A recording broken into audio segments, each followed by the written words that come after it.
Looks good. Looks like it's staying live. Well, that was just sucky. You just restarted it? Yeah. Oh, I had to make a whole new one, but yeah. Darn, that really stinks too, because it was a good conversation. Yeah. Um, That was interesting yeah. hearing your perspective. Yeah. Well, I think they understood too, you know, that they were kind of contradicting themselves. So I think I caught on. That's why they wanted to leave, which is fine. I understand that uncomfortable feeling, but it's really, you truly should just face those discomforts. My brain is so distracted though. I keep thinking like, is it working now? Oh, good, it is. Hey y'all. Okay, let's get Yeah, let's get another conversation going. Oh my gosh, you guys. So it looked to me like YouTube was working just fine. I was using Prism. I don't know why I didn't want to connect. It didn't. So, yeah. You were so mad. Were you mad at them? Yeah, they were really nice people. Let's go. Thank you guys for riding through that with me. That was a trip. Make sure that you're sharing, liking, tapping. Let's get people in here now that I just had that disaster of setup. So we've learned that apparently the first 30 seconds of a live are what matter the most. That's what intends if it's going to be big or not. And every time that I have these little F-ups, I feel like it's a big part of it. Why we don't get any higher than you. But I really appreciate y'all being here. Thank you. Your support really makes it. So.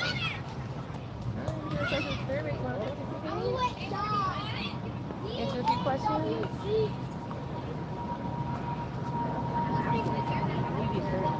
Hey, leave your thoughts. Yeah, come.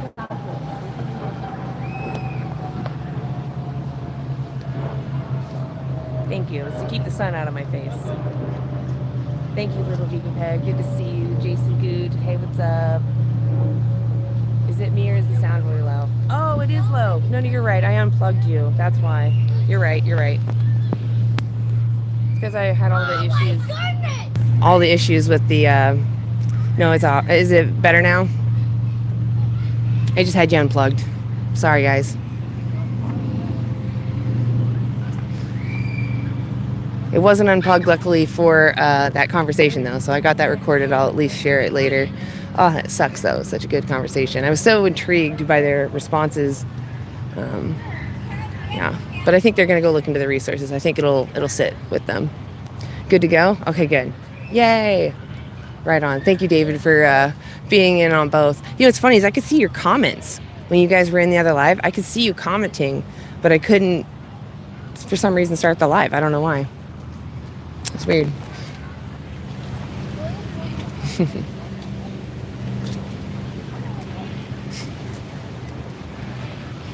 It's doing the loops. What's up, Allison? Are you raiding? Thank you for raiding. Yeah, we're here in Vancouver, Washington, in the Vancouver waterfront park. I don't know why that was a tongue twister. The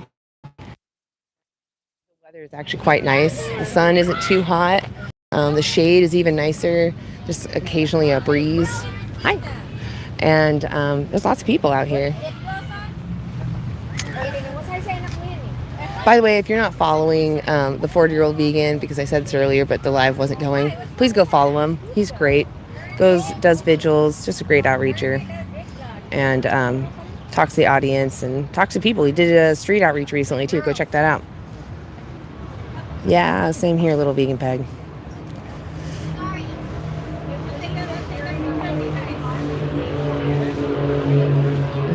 Okay, someone's losing it. Someone's crashing out already. Hey, Veg in the Woods, what's up? Vegan for Life, the teenage vegan, that vegan for life, Regan TWTW, W. I could say things. Awesome. I'm sorry if I missed you. Tad Auto, I saw you. Thank you. It's a river. That's the Columbia. It's a big river. Yeah. And the Willamette is somewhere spilling into it. I don't know where the Willamette is. But the Willamette is one of the few rivers that flows from south to north. And then it dumps here in the Columbia.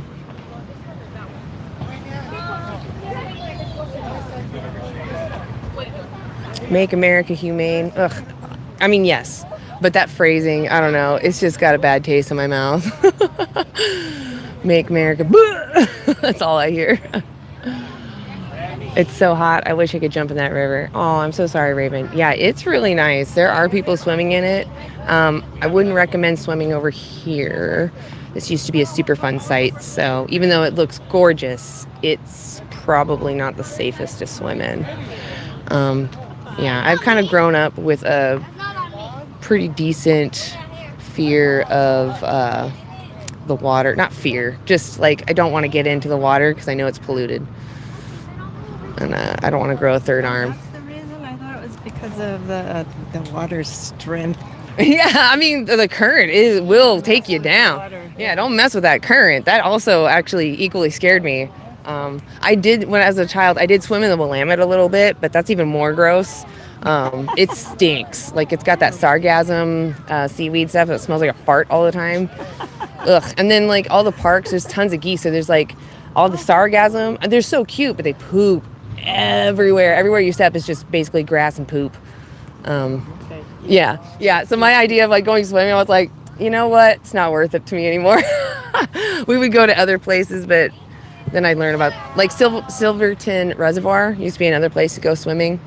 But it's also, like, polluted. Like, I don't know. Every time I, like, put my foot in the dirt, it just made me feel disgusting. Ugh.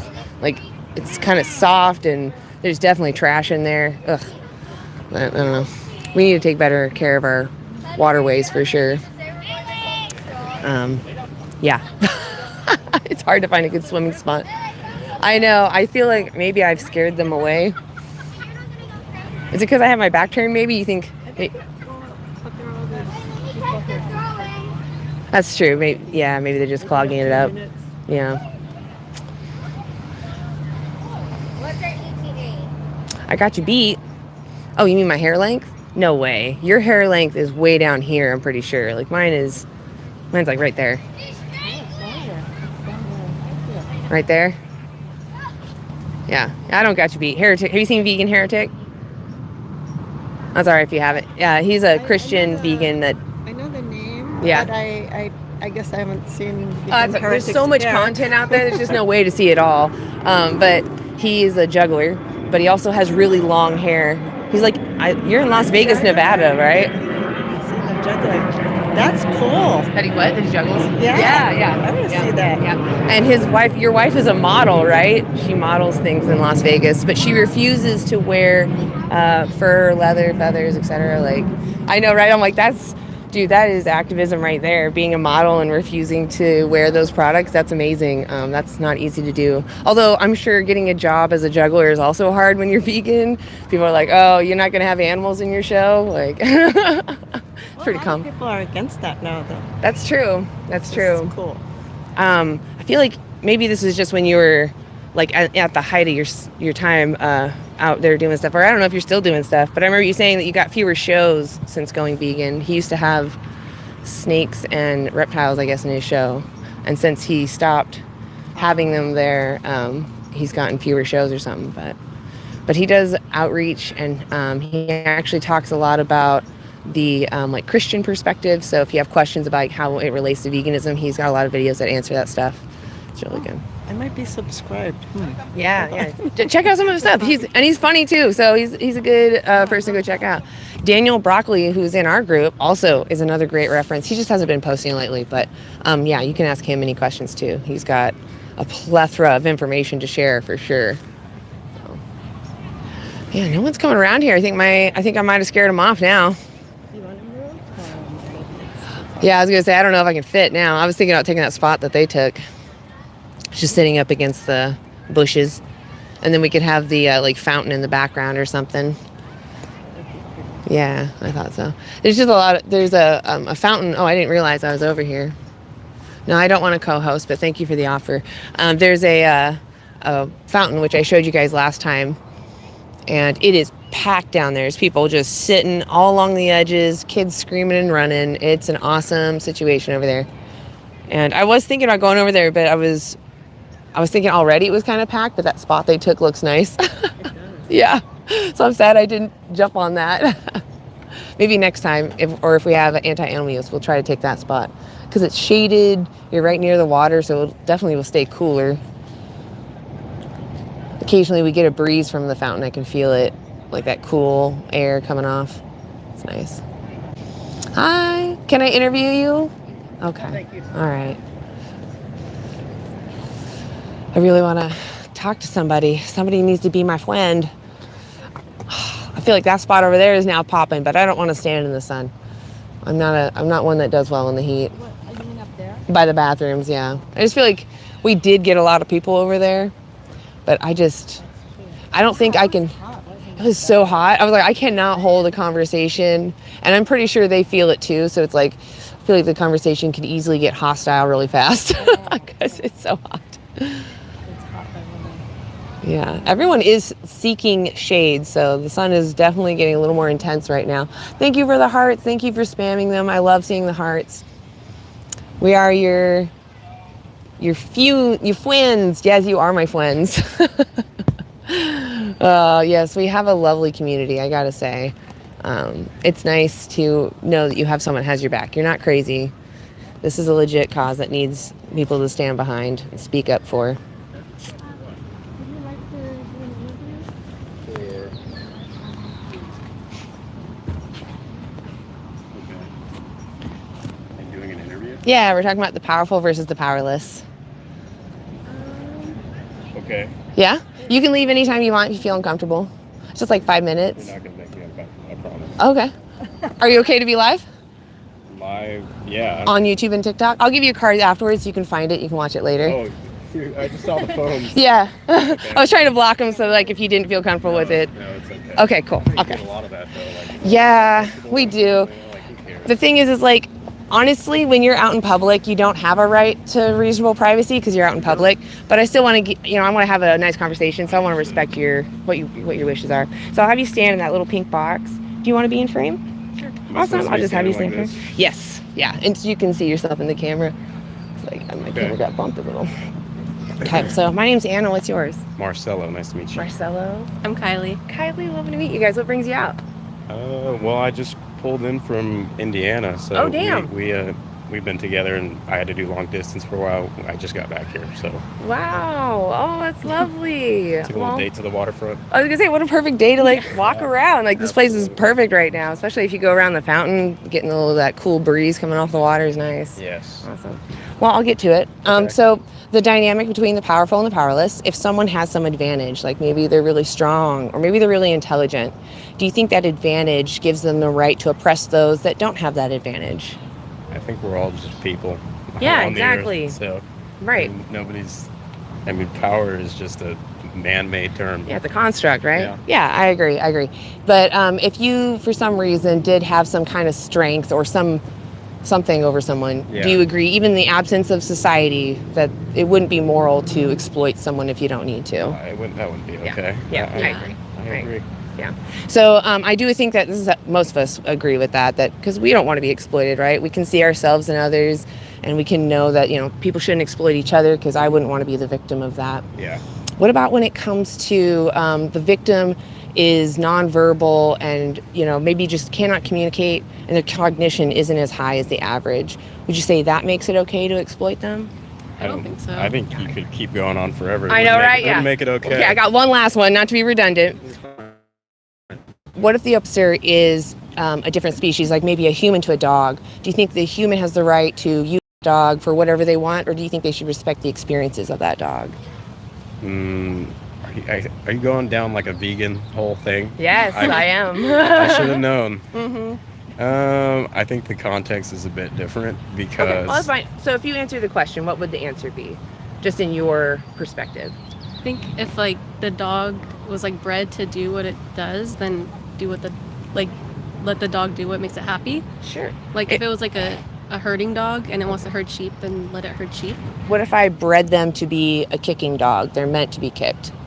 Like that's what I bred them for. Dog. Just a dog that I can easily kick and get to, but I can get a decent amount of exercise from. I don't know why anyone would do that. I mean, we breed dogs for really weird purposes, Yeah, just for aesthetics they're even fighting sometimes. dogs, yeah. Well, not even just fighting, even just their aesthetics, just the way they look. So I'm breeding this dog for a purpose. So they were born with a purpose to be kicked. Does that make it moral for me to kick them for my exercise? No, not I don't think so. I agree. not necessarily. What in your mind makes it immoral? I'll let you answer this. Yeah, question. that's all right. Take your time. I'm really not trying to trip you up. I think this is a principle we all You have. know what? I'm voluntarily here, so Yeah, exactly. Yeah. And if you didn't want to be here, you're obviously welcome to walk away. okay. Yeah. So man. what is it that makes it wrong to kick a dog for exercise? I think because if you're kicking a dog, then it hurts it. Yeah, like, their experiences physically. matter. Yeah. But I'm getting the benefit of exercise. Does that outweigh it? I don't think so. Yeah, I No. agree. I agree. And I could kick something else, right? Yeah. Yeah, exactly. So the reason why I bring up this relationship is because it's similar to how we use animals for other things, because we have alternatives. Would you agree that if we have an alternative or can go without, the more moral option is to not exploit someone? I think so. Like just not exploiting other things for your own advantage or your gain. Yeah, exactly. Like if I can avoid exploiting you, or I have an alternative, or I can go without whatever it is I want from you, Yeah. the more moral option is to not use you, right? Yeah. Yeah, so it's the same when it comes to other animals. And it's not to judge you for your past, because I used animals for most of my life. It's more like I had this epiphany. It was brought to my attention that they feel just like we do. And although we don't understand them, they look a little different, they concentrate on different things, they still care about what happens to themselves just like we do. Would you agree that if someone has the capacity to suffer and feel joy, that they deserve to be morally considered? That's a fair statement. Do you agree? Yeah. Yeah. Have you ever heard of it? I mean, you did ask about vegan. What does vegan mean to you? I mean, vegan isn't subjective. I mean, it just means you don't eat meat because of your own personal beliefs. Close. It's more vegetarian. Veganism is this ethical stance against all exploitation of sentient beings. So if I can avoid demanding leather for someone being tested on. 100% agree with what you Yeah, no kings. That's right. Yeah, exactly. So yeah, that's what I mean. We all share that idea. We shouldn't be oppressed. Do you think that if you had options or the ability to go vegan, that you should? Do you think that's the more moral choice to live vegan? I think that it's up to the person. Yeah. I mean, Well, what's for you? What's the next step? if everyone was vegan, then vegan wouldn't be a term. Yeah. So I would love to live in that world, honestly, because it's just about respecting each other. Kind of like how it's like people are going to be racist, right? And it's like I would like to live in a world where no one's racist to each other, and the only way we can do that is by living principled. So I'm not racist because principled, I think treating others based off arbitrary traits is immoral, and that's all veganism is. It's saying species is just another arbitrary trait. They still care about what happens to themselves. Yeah. Did you have any other thoughts? I don't have any thoughts. I got two last questions for you. I'll let you Go go. right ahead. Okay, so I got these cards for you. Awesome. So on the front, right there is our website, and on the back is actually it's just a checklist on how to get everything you need from a whole food, plant-based diet. But also on that back is a little QR code. You can scan it, or you can look up this movie called Dominion. It's free on YouTube. I encourage everyone to watch that, because to know what it is you're demanding, no matter what you decide to do from now on, you need to know when you pick up that package what it is you're asking someone to go through, and if you really feel okay with that. Yeah. So would you be willing to watch that documentary on your own time? I mean, I could take a look at it. I got plenty of time. I Yeah. appreciate that. Really. I'll look at it. Cool. I really appreciate it. Really, that's the least that anybody could do, is just get informed. Last question. I'll let you go. Sure. How many more animals do you want exploited for you? Is it more than 0? Yeah, I'm pretty sure walking away from here, I'm probably still going to eat a fat ribeye if I do so, please. Because, I mean, it's kind of my God-given right to eat steak if I want to. What do you think about the cows' rights? I mean, they're not people. I'm sure you hear that a lot. But What if they were dogs? nobody eats dogs, and those who do probably shouldn't. Cows are so called grass puppies because they like to play with balls. They love to run around just like dogs. I'm sure. Yeah. So if you're willing to watch that documentary, I appreciate it. And yeah, I'll let you go. Oh, how many more? I didn't ask you how many more animals do you want exploited for you? I don't know. Yeah, really. most people say 0, regardless of what they're going to do, because they genuinely don't want someone to be exploited for I don't them. want them to be exploited, but like, I don't think I would like really go vegan all the way. But like, I don't eat as much meat, maybe. Okay. Are you going to be willing to watch that documentary? Yeah, we'll watch I appreciate it. Awesome. Well, I appreciate you guys. If you go to our website on the front, it says when we're live, so you can see the live. It's also on YouTube. You can find Vegan Stoner Lady is what I go by. So you can find me on YouTube and rewatch this live too. Okay, So I do appreciate the conversation. yeah, I appreciate you guys being cordial and taking the time to actually stand here with me, because it takes a brave person to do that. Life is boring without these little interactions. I agree, right? Spice it up a little bit, yeah. But mostly, I just don't want you to exploit animals. That's why I'm here. Yeah. I do see respect what you're saying. All right, well, I'll let you guys go. You have a good rest of your day. Say bye to your stream. Yeah. Thank you. Well, the least you can do is check out resources. Do you have a thought? I thought that could go well in the future. Yeah. They need a few more A little more pushes. A few more conversations, maybe. Yeah. I'm hoping that documentary might help, because I think seeing is part of believing. Sorry, guys, I'm out of the frame again. I was like, no, you're fine. You can come over here if you want. Oh my gosh, you're no bigger than the squirrels. Oh my goodness, so tiny. Yeah, Pam, you're amazing at getting people. I gotta say, like, you got the last two people. You literally did. I am not as good. I'm not as inviting as Pam. Pam is so inviting. Hey. Oh my goodness, you're so strong. Hi. I do like seeing people using harnesses instead of collars. It always kills me to see people using even for that little dog, you know, it's like that's their whole body weight that you're going to be yanking on from their neck. And so I feel like that's intense. I found that out the hard way, because we used to have a collar on our Your family all the member, vital. and yeah. Yeah. And when somebody was walking him, I think they tugged a little too hard. Oh no. So I just, I believe in the harness. Yeah, the harness. Yeah.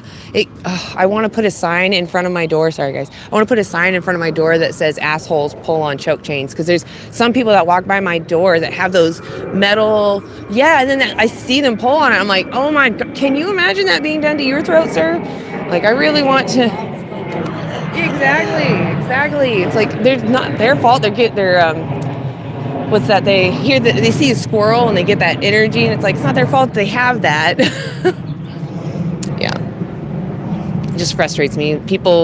That's why I'm like, people really shouldn't have companions. That right there tells you. But we did make this mess of individuals that can't care for themselves. So I do think we need to tend to that. But hi, we're live on YouTube. Can I interview you? Okay. All right. How do I view pets? Ooh, that's a good question. Hi. Well, so in my opinion, if you're seeking someone out to be your friend and you demand a breeder make a friend for you, I think that's immoral. I think if you go to a shelter and you take someone home and they're not the friend that you expected and you wanted more love and they didn't give you love and you return them, that's exploitation. But I think if you have the ability to give someone a rich life and you adopt them, someone who needs your help, I think that's beautiful. I think that's a great thing. But people are so focused on status and symbol and if this animal matches their carpet. I've literally heard that. Terrible. It's not even just about the adoption, though. It's about recognizing this is someone similar to how you adopt a child. But yes, you're totally right. Adopt, don't shop. No, it's so warm. Gotta get to that water. Oh, poor doggy. He's clearly so hot and thirsty. Walking in the sun. Yeah. Ugh.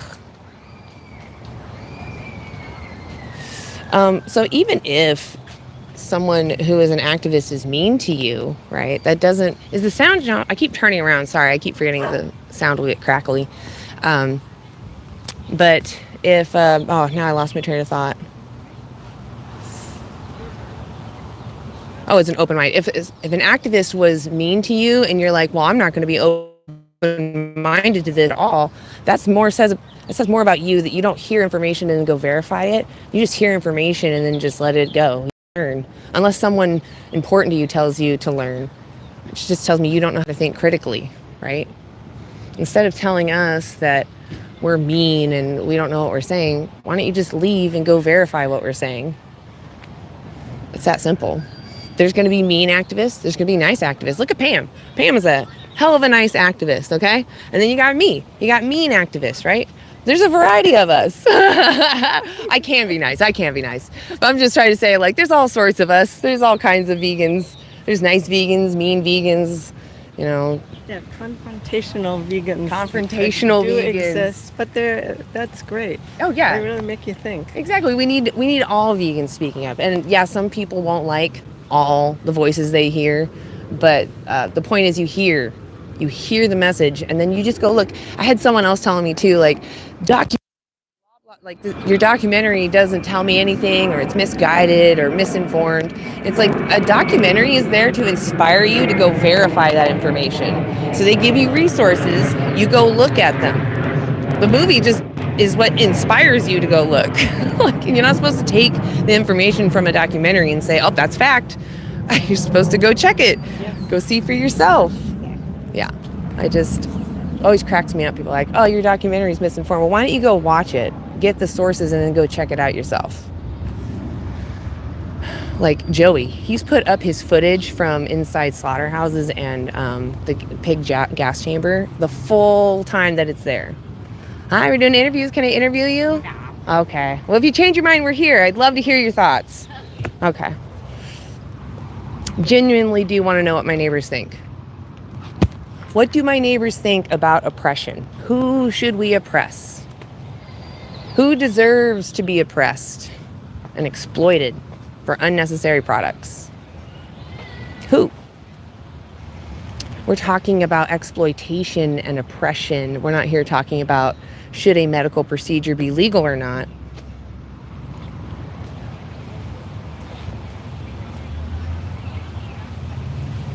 Ooh, nice. A vegan bacon sandwich. The brand is called La Vie Life. That sounds good. I had a vegan, I think it's chorizo burrito. Oh, so good. It's called Scratch. They're over here in Vancouver. They're one of our only 100% plant-based burritos. Woo, they're so good. So good. I had the French toast. The French toast. Did you get the lemon curd? No, I got the blueberry, but next time I'm going to get it was raspberry Compote? lemon, yeah. Yes. Oh, their French toast is so good. They did a seasonal one this month, and it's lemon curd and I think raspberry. Oh, you're so little. So many squirrels, guys. There's so many squirrels running around. They're adorable. Well, sounds like the gut's getting started early on a Friday. People drive around here. There's a little bit of a back road, I guess, that people slowly drive down to show off their cars. Otherwise, it's kind of pointless to drive down there. The parking's usually always filled up.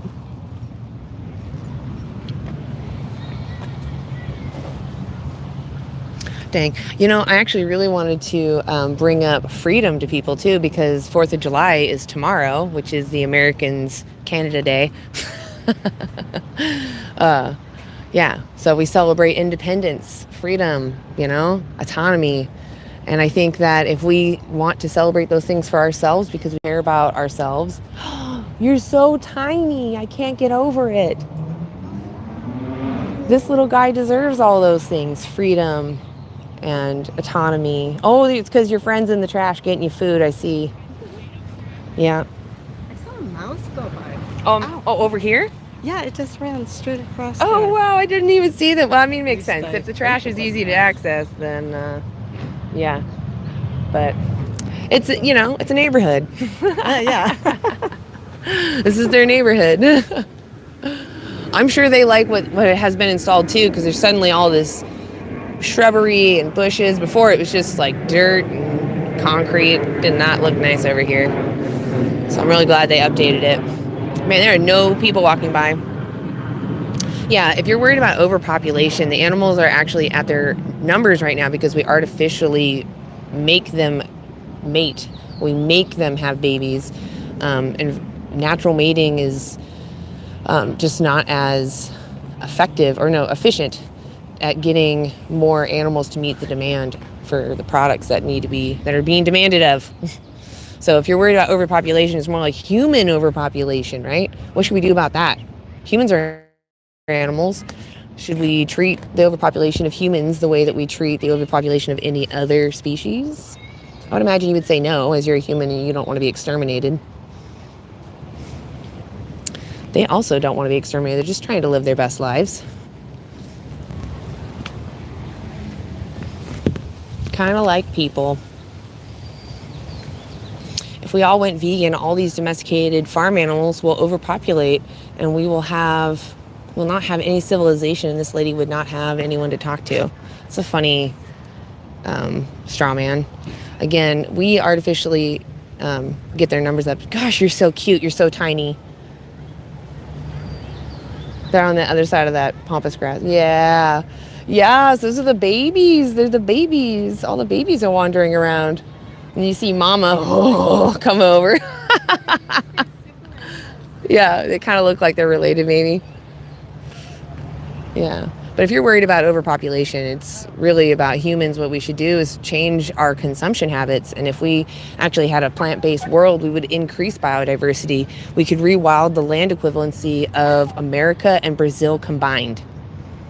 All that land can be rewilded and repopulated by wild species. But instead we mow everything down to make more room for cattle farming, for pig farming, for chicken farming, for fish farming, goat farming, turkey farming, etc. It's just ridiculous. Hi. Doing interviews. Okay. Hi. You want to be interviewed? What's that? You want to be interviewed?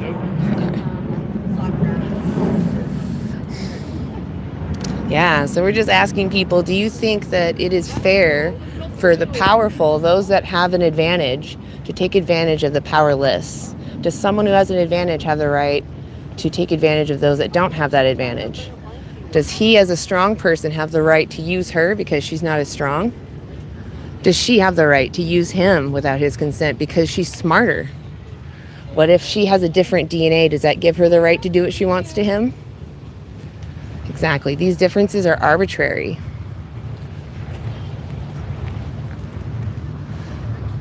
So we're here to talk about, like, dairy cows. Why does a dairy cow produce milk? For her babies, right? Where are her babies if you're consuming the milk for the baby? If they're male, they're often unalive day one. Or they're raised for maybe 2 years to be veal. But they can live to be 20. And they care about what happens to themselves. How would you feel if you were born in the world and because of your gender, you're considered waste? The females get put into huts separated from their mothers until they reach sexual maturity, and the farmer can molest them to also have babies. Because she only produces milk if she has a child. And they do that year after year. If we did that to a human, what would we call that? It would be an assault, for sure. To not consider the female or the one that's getting pregnant, not considering their preferences on if they even want to be pregnant, and then making them have a 9 months pregnancy and separating them from their family. Would that ever be fair to do to somebody? Cows were not put here for humans, bro. Exactly. They're here for their own reasons. They're sentient, just like you and me. You have your own purpose, and it would be unfair for me to take you into my basement and use you like a milk machine just because you have the ability to produce milk. And right now, in this heat, everyone's experiencing a heat wave. Imagine those calves in those huts sweating. Some of them might even die from heat exhaustion. The animals on transport trucks, they get transported no matter the weather. And I've seen them. They gasp for air. They're desperate. They don't want to be in that situation. They're very uncomfortable. And we used to do that to humans, and we considered it an atrocity. So what is it that morally makes it okay to do this to other animals? Because they're not as intelligent as you? Because they don't look like you? because they don't care about the same things you care about? Does that justify someone doing that to you if they had those same excuses? Because you look different, you don't speak the same or think about the same things? Of course not. What matters is that we're sentient. We care about what happens to ourselves. I'm sentient. You can't use me. I'm still using my body. And you can't make me have a baby so you can suck my titties.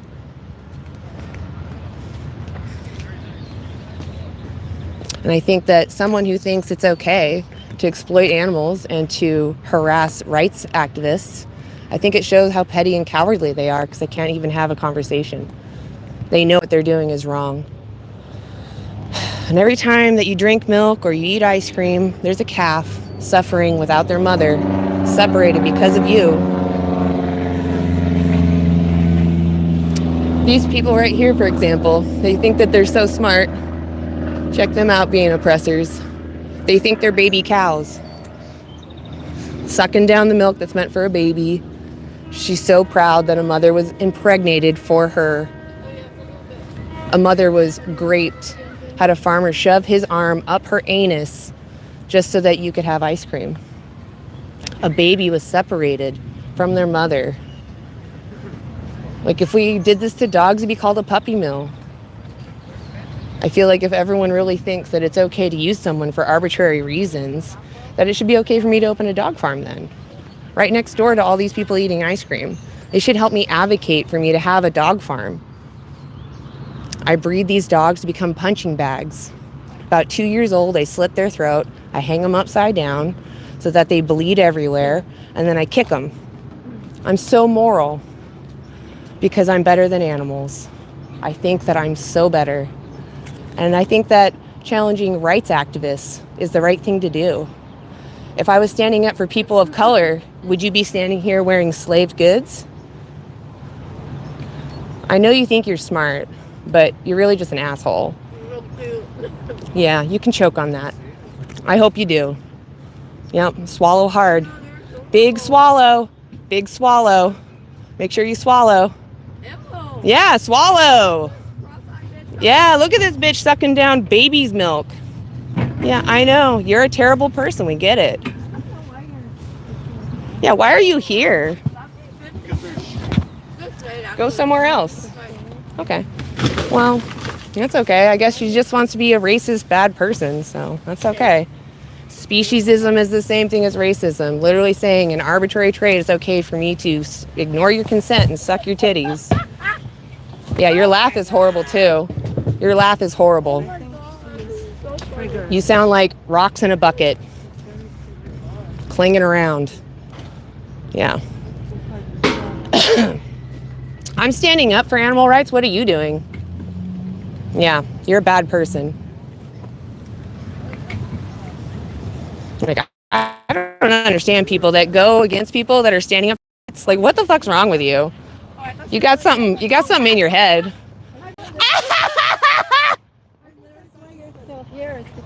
That's what you sound like.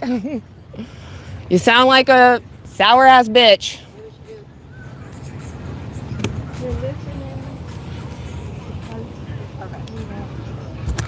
Those people are assholes.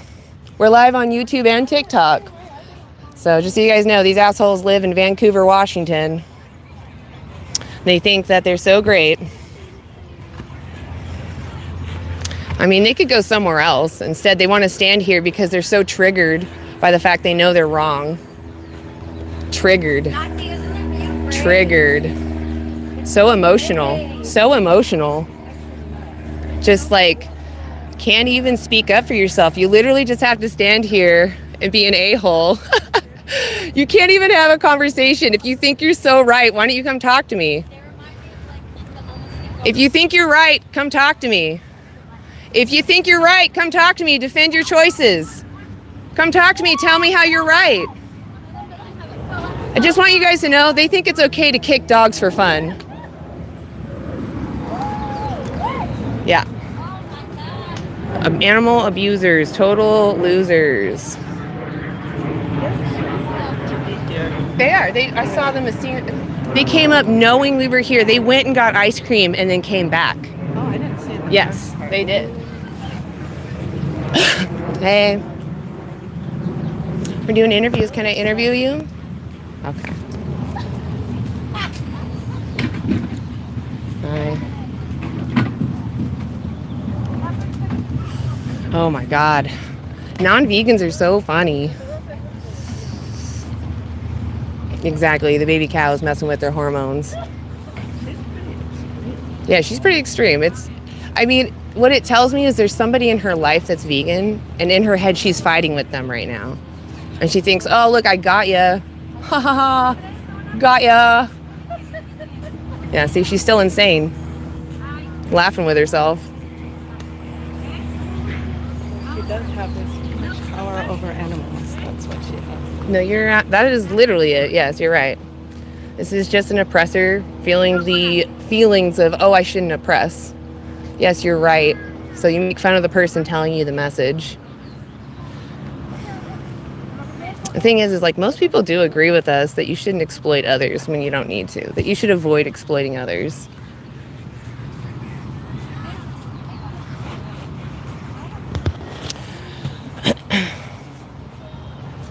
It's fine. Yeah, it's not a first world problem. It's an everyone's problem. It's an animal, So if you're experiencing something that's terrible, right? That's your entire world. For animals, that's what it is. It's their entire world, and this atrocity has been going on for thousands of years. We literally breed and raise 92.2 billion animals into existence that we must feed just so that we can take their life and lick their insides. Like, how is that ever fair to do to somebody? We're doing interviews. Can I interview you? We're good. Okay. Do you think my outburst scared everyone off? I mean, I know they're ridiculous. Okay.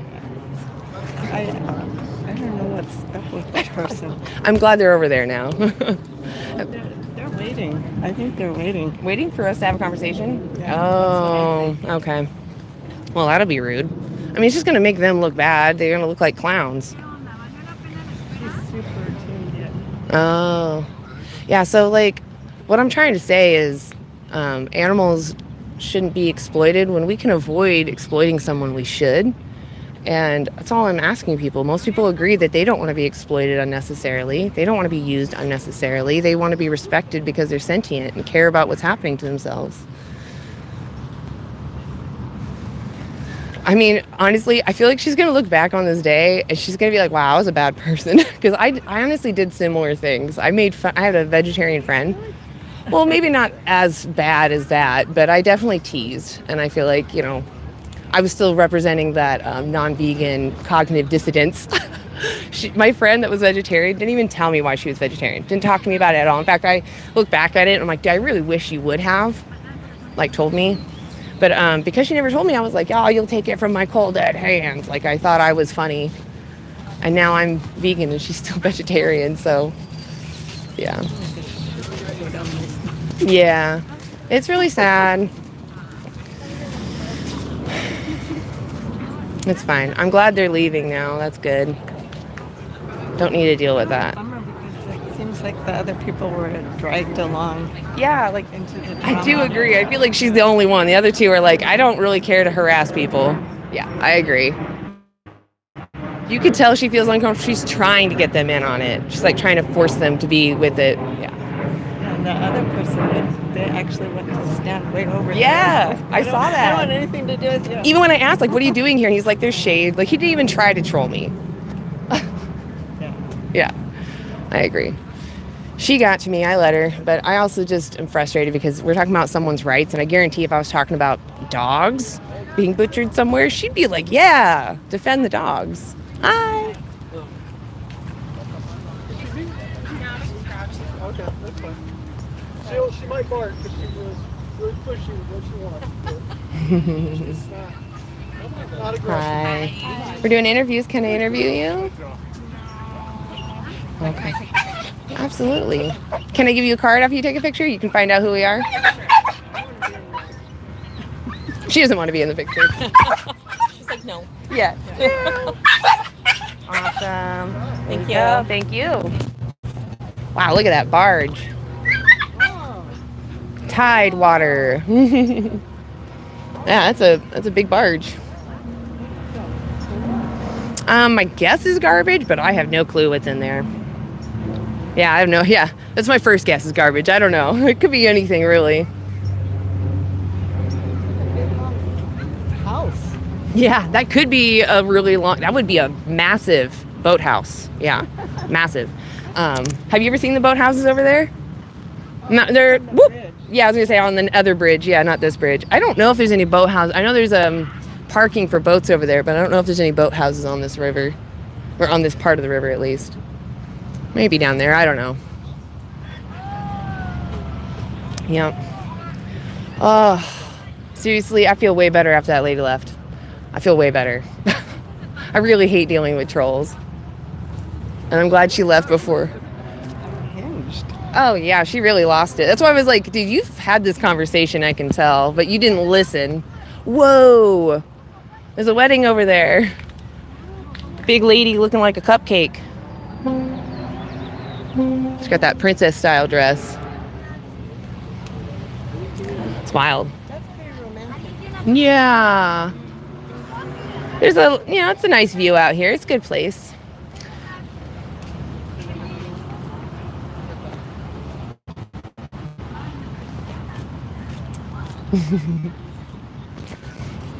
Hey. Did you see all the squirrels? So many of them. Although I don't see them at this very second, but they keep popping out. Like little. You saw a bunny? Oh, dang. I haven't seen a bunny. That's awesome. Pam saw a bunny too. The bunnies are coming out. I love it. Actually, do you guys want a little comic book? You can give it to your mom. Ask her if she can have it. Oops. There goes that.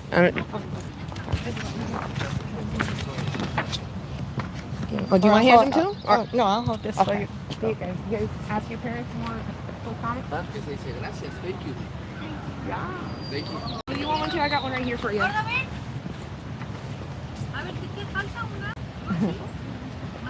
Oh, you can share. There you go. That's so Oh, I'll get you. That's okay, don't worry. I got so many. Oops, that's not it. There you go. Thank you so much. Yes, thank you. Cool. Comic books. They're just little comic books that talk about the life of animals. Really simple, really cute. Oh, that's not it. I was gonna try to grab one, but it's tight spaces. I accidentally grabbed one of the. This is we have these two. They're just how to go vegan little prep kits. They're from PETA. I don't really hand them out though because people don't really look at. They got they got a issue with PETA, so I don't really hand out PETA's things. But these are like the comics that I have. Little chicken life, and then just open it up, and it's like a little comic book. They just talk about what they went through, what their lives are like, and it's just it's a cute thing to hand out. Awesome.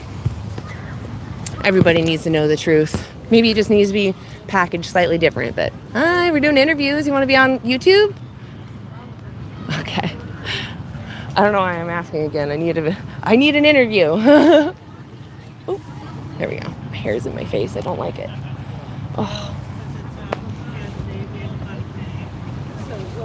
I need to interview someone. Can I interview any of you? Okay. Okay. Thank you for the hope. Thank you.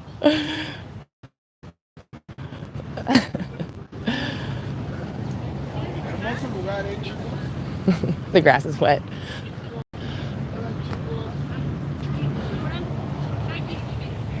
Well, it's just not a lot of people right now.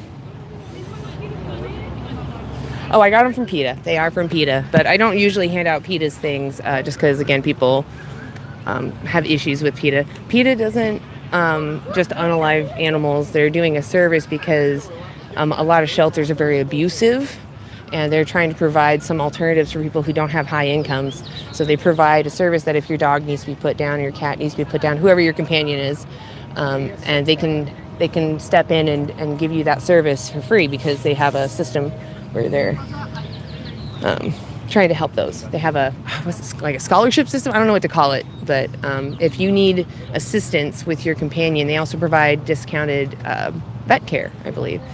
So, you know, they provide a service that just isn't being met. Sorry, I'm just trying to keep kids off of the screen. I just don't want them to have their faces on the internet. They're not consenting. Oh, there's a plane taking off. It looks really low. Oh, getting a comic book. Yes.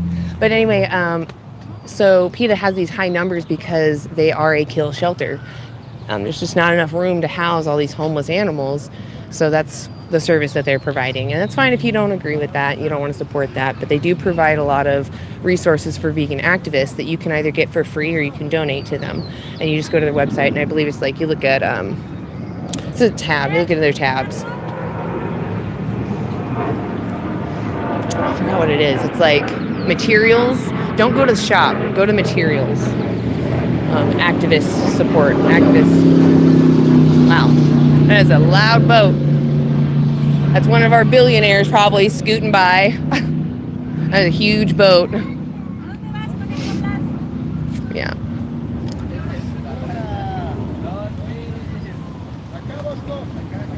Yeah. Slavery was legal too. That doesn't make it moral. Exactly. Legality does not mean morality. Just because something is legal doesn't mean that it's moral.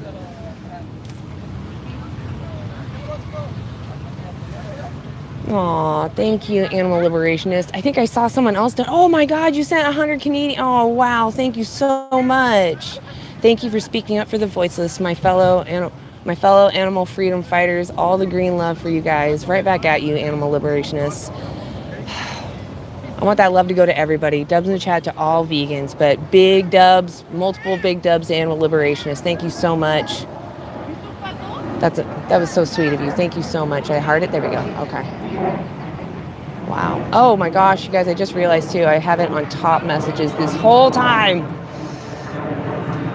Oh, what is this?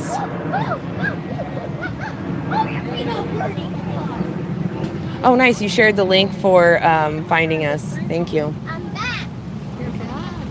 Oh, they are trying to come onto the channel, it looks like. Oh, I gotcha. You got it? Okay, okay. Do I have... Oh, I can look at the past ones. Oh, okay, they disappeared. Never mind then. I'm not as familiar with the buttons on the mobile for some reason, even though I've done this a couple of times. Why did it bring me all the way to the beginning? That's weird. You guys can still see me on YouTube, right? I went to live chat and now it's like you guys aren't even here. Oops. I do. No messages. Huh. Huh. That's weird. Okay.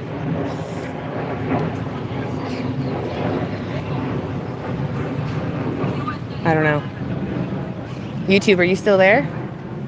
I don't see any comments except for David. How many do we have here? 86. There's got to be people here. Uh-oh. Did I mess up the chat?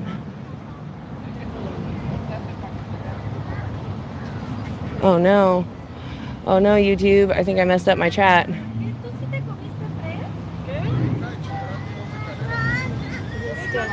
Yeah, it looks like it's on, but I'm not seeing any chat at all for some reason. Huh. Like I'm seeing the old chat where it says go here, and David shared the link to the live. YouTube is good? You see it? Okay. I don't see the chat anymore. I went to go look at the fund and it won't let me see anything now. Oh goodness. I love it. Everyone's getting a comic book. Those are great comic books. I love them. Yes. Grab as many as you need. Yeah. Perfect. Yay. I love it. I don't know what happened. Thank you guys so much for your support, really. Thank you so much. Maybe it's this. Is it this? I don't see the chat anymore. It could be hot out. No, it's not that warm, actually. It was definitely warmer last time I was out here. Hey, we're doing interviews. Can I interview you? Okay. Hey, I love your hat. Huh. I wonder if I That do anything?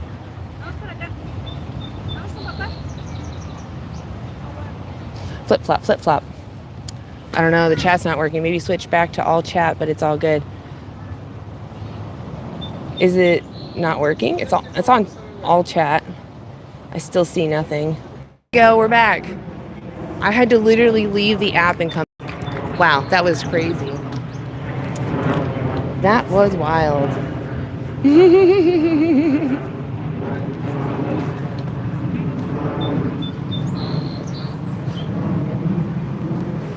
Oh, Pam might be getting somebody. You think you're fair? No, you don't want to be interviewed? All right.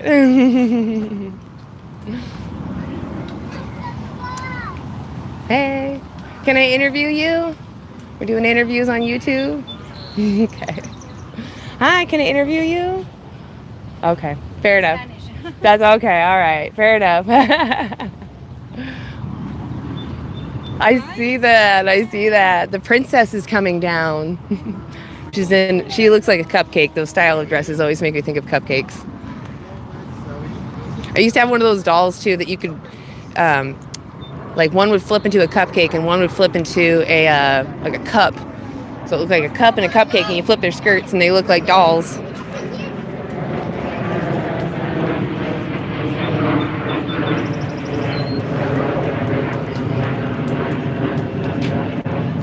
Can I interview you? No thanks. All right. I'm just enjoying my day. All right. Well, you look like a good person to interview. Yeah. I'm going right for that cognitive dissonance. He did indeed. Yep. Part of me kind of wonders if people, like some of them, not all of them, but I do think some people do get ice cream purposely to come over here to harass. When I was here by myself that day you weren't here, there were actually two dudes sitting in the grass looking at me while eating their ice cream. That's why I knew everyone could hear me, because they were looking at me and like laughing when I would say things, and I'm like, oh, so you can hear me. That's good to know. I can't believe anybody would do that. That's I know. Incredible. It just shows they don't really know what happens in dairy, right? Yeah. They don't know what they're demanding, so they think it's like har har. Yeah. That's why I was yelling out. Eventually I got tired of her trolling, and I wanted her to know what it is she did. I wanted the people with her to know what she did. And I think it hit. I think it triggered her. Yeah, she definitely ran away. She ran far, far away. I wasn't even asking her. I'm like, come talk to me then. Come talk to me. You think you're so right. If I'm wrong and talk about this, tell me. Yeah, you might have been right that she knew somebody who Yeah. That kind of told her reaction a screams few that to me. things. Yeah. It reminds me of Neil deGrasse Tyson, him saying that old stupid scenario of like, oh, these plant aliens come down and they, oh, you're eating baby spinach or something like that. I'm like, he's in his head, because that's a stupid thing, and he's a smart guy. I'm like, you're letting, this is how strong that cognitive dissonance is for that guy. And he's in his head arguing probably with his niece or something, who's like, how are you not vegan? Well, super smart people aren't always right. Exactly. I think there is a thing, because we're humans. Humans, when they're told they're right, we kind of get drunk on that. And we can start to become a little deluded and think that we're always right, be a little too confident and never question things. And I think that's what happens to people, especially in fame. They start to think, oh no, I'm always right. I can't be doing things that are wrong. I'm famous. There was a person I talked with last week Mm-hmm. during our anti-animal use event, and he said that, well, he was asking questions, and what if we found vegetables or something on another planet, and then it would be okay to eat them? And I was like, yeah, why not? Yeah. And then he said, but what if we found out those, we thought they were vegetables, but they're actually sentient beings, and then what? And I'm like, well, that's a good point. I guess, We just stopped. That's chapter 6, though. Yeah, right, We're on exactly. chapter 1 right now. Another planet. Yeah. Hi. The way I always say it is that we, when we learn better, we can do better. So if we went to another planet and we decided, or we found out, or through our science, we're like, we deem these vegetables, they're not sentient, and then we started eating them, Then if we learn that they were sentient, indeed sentient, then we should just change our ways as we learn that information and make atonement for what we have done for sure, fix what we've ruined for sure. I do think that we do have that responsibility. But yeah. And you also brought up another interesting point.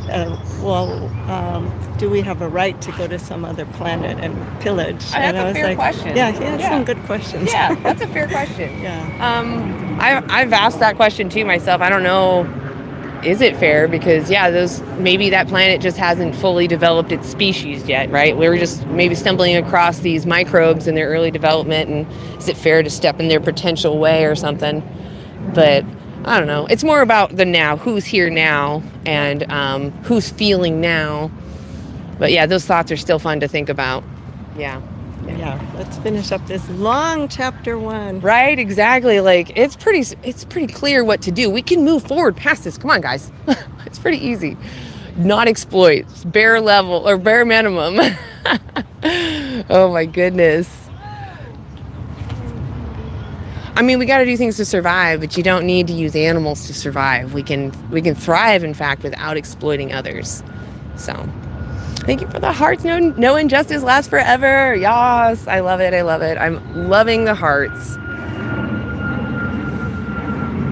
Has a herbivore ever hissed to send a warning, or just hunters? It doesn't matter what sounds they make, right? The point is, if they move away when you're trying to do something to them, that's probably pretty clear that they don't want that done to them. But since we can't get reliable consent, right, that means that we shouldn't be exploiting them. Do you want to answer a few questions? I don't know anything. Oh, yeah, you do. Yeah, you do. It's just about, I never know what to say either. I was going to say, you're going to be in both of them too. So.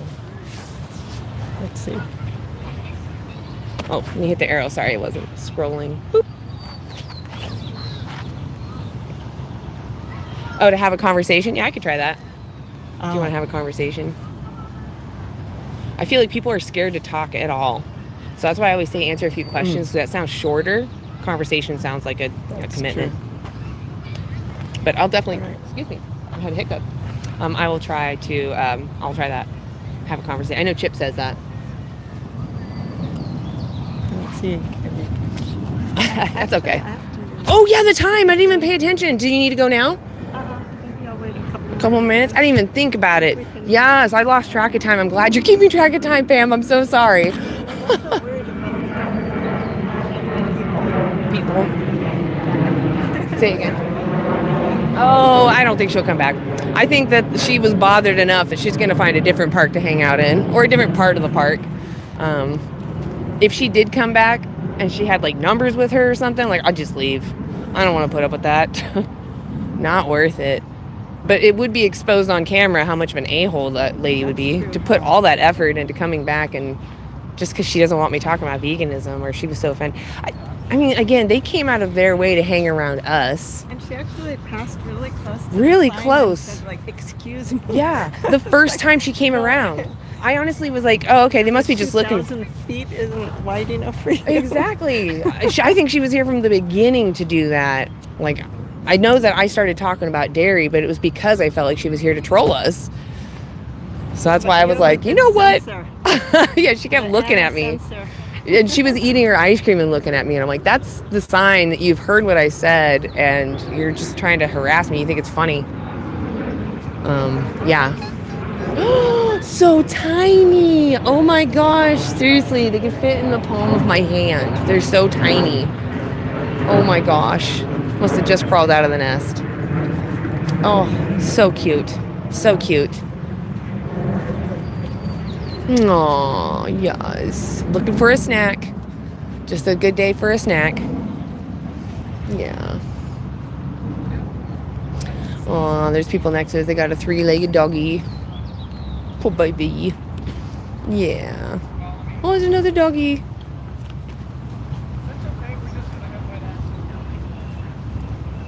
What are humans without an active brainwave? Yeah, what are we? Just a lump of flesh. We are by nature a protein-based species. Vegan is fine, but supplements become necessary at times for some people. Yeah, that's okay. What's wrong with supplements? I take supplements when I'm not getting everything I need because I'm lazy. Like sometimes I eat junk food and I'm not always paying attention to what I ate in the day. So I take supplements just in case. But I mean, if you really want to, you can eat in a way that you make sure you get everything. The point is that you can thrive without using animals, and the animals want to live. If you had an oppressor and they had a way to not oppress you, even if it was slightly hard for them, wouldn't you rather they do that than exploit you? That's what the animals want too. Great point, Allison. We die without carbs. Humans are actually powered by glucose and carbs. Yeah, that's true. Yeah, ew, Jean, your name fits perfectly. Ew, gross. You know, you're literally telling me you're barbecuing someone's body. You might as well be human. Yeah, just barbecue some vegetables or tofu. Oh my God, barbecue tofu with a nice marinade on that. Oh my gosh. We have in Ottawa, we have a company called Ottawa. They make such great tofu. It's just like, it's fatty and jiggly, and when you cook it on the outside, it's crispy and delicious, and they just make it so well. It's so good. Yeah, exactly. My tofu, my meat replacements don't make colorectal cancer. They don't increase my chances of that. Your processed or even non-processed animal products do that.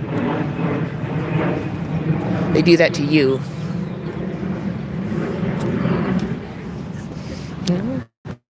We're doing interviews. Can I interview you? Okay.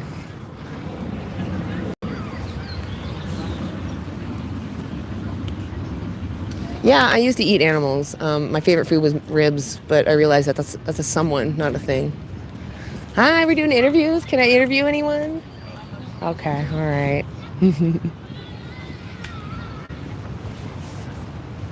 Plant fiber prevents colon cancer. That is true. Yes. I'm more here to just advocate for I do appreciate actually all the vegans, don't get me wrong. I want you to keep posting those things. But I'm here to actually speak to people about the ethics. I want to know about, who deserves to be exploited and who deserves to be respected. What traits or qualities do you need to have in order to be respected, to deserve respect? And what do you lack in order to deserve being exploited, right? And if you're here in America and you're about ready to celebrate freedom tomorrow, ask yourself, are you for exploitation and oppression, or are you for freedom and liberation? And then look at who you're putting in the grill. If it's a someone, was that really free for them? Was that actual liberation for them? Or was it just you oppressing others for your benefit? And why would you celebrate a day of freedom oppressing others? That doesn't make sense. Yay, freedom! I'm going to slit your throat because I want to celebrate. I get to slit your throat because you think differently and look different. Doesn't make sense. Tofu only screams in a hot pan.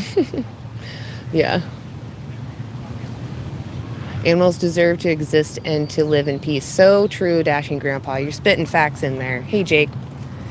It's corpse cooker weekend. Around me, it's that every weekend because I'm surrounded by everyone who has multiple Traegers, those grill machines. Hi, can I interview you? Okay, all right. Well, let's see, where are we at? It's at 3. How long we've been live for? I think we started a little bit late. We started at 1, right? So I kind of want to go another hour. Oh, it's 3. Do you need to leave? I just got a text. Okay. It's like my second appointment for today. Oh! Today's not a good day. Not a good day. I'm so sorry.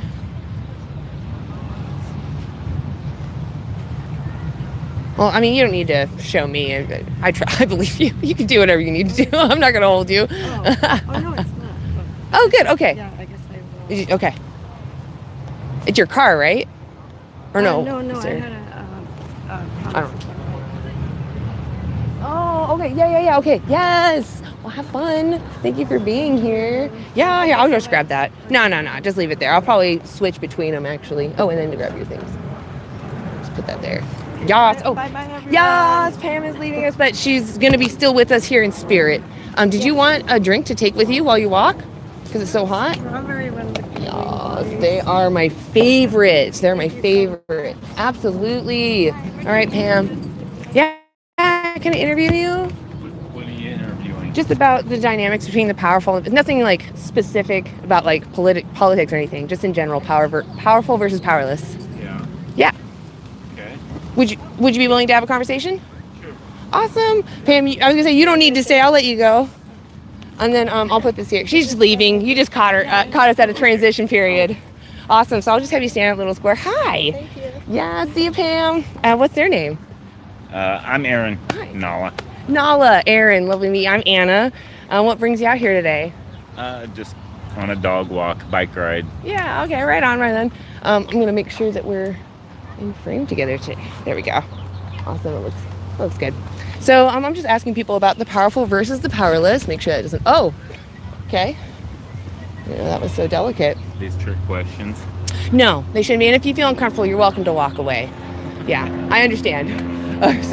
I'll give you a card too. You can watch it later. Like, it's not a trick. I genuinely want to know what your thoughts are. Yeah. So when it comes to the dynamics between the powerful and the powerless, do you think that when someone has some advantage, maybe they're stronger, maybe they're smarter, do you think that gives them the right to oppress those that don't have that same advantage? No. Yeah, I agree. I think most of us agree. This is like a common place that we all agree that if we don't need to exploit someone, we shouldn't, right? Yeah. Yeah. I'd say that. Yeah. So this is the part that maybe feels like a trick to you. What do you think about the animals that we use for like food, clothing, entertainment, like vivisection or circus or zoo? Would you agree that we as humans are the oppressors and we're oppressing the powerless? Yeah, I think a lot of that probably does happen in ways. I mean, we've got an industrial economy. Totally. Yeah. So I take it you're against like factory farming, right? Yeah. I'm against like almost everything that we've got going, but I don't know how to replace it. That's like understandable. We're millions of people trying. Like, Absolutely. There's only so much we can do for a lot of things, I'm right? definitely anti-capitalist. That's kind of. I feel that too. I'm right there with you. Yeah. Well, so if we think that exploitation should stop, right? What part, when we play a part in that, do you think that we should take responsibility and change our actions? If we find that our actions are supporting an oppression directly, should we change our actions? Yeah. Yeah, I agree. Have you heard of the word veganism? Yeah. What do you understand it to mean? And not a trick question, just genuinely what you think it means. It's different than like being a vegetarian, where you don't like use animal products. Period. Yeah. Basically, I've tried it. It's really hard. Yeah, so veganism, you're on the right track. That is something that we do. But honestly, I would feel like if I was doing that with no purpose, that would be torture. But the reason why vegans do that is because it's an ethical stance against exploitation. And I don't want to demand someone's exploitation if I can avoid it. Yeah. Does that align? It sounds like it does. Does it align with you? Yeah, I mean, like I said, I've tried, but it's like hard to like everything. Like I work on it still. I work on it still just to minimize my impact. Sure. Let me give you a card then. This is great resources for anything you're struggling with. I put on there a checklist to make sure you get everything you need in a day from like Whole Foods if you wanted to, which is something I needed when I first went vegan because I didn't. No, I get some of this because my daughter started and we both kind of worked on it. It's just I grew up in like Nebraska meat country, so some of it's just like my training that I have to break, and so like a lot of what I'm doing is like trying to just minimize it, you know. So what had me take that final step was actually seeing what it was. So every time you pick up those packages, you're putting in a demand. So when you take baby steps, you're still demanding, so you're telling them, I like this, and they're gonna produce more, right? Yeah. So what was it you found that was difficult, if I could help you? Just keeping up the routine. It's like what I'm used to. It's like hard to break it. Okay. It's just like hard to break my routine, and so I think that's. I have one other resource. If you could remember, it's Animal Justice 21. Yeah. It's that because they want to give you 21 days of reflecting, but it also provides room for community. And I think that's really what it is that you have someone to talk to when you're having those struggles. Because it really is easy to live vegan. After a month of practicing your new habits, it shouldn't even be second thought.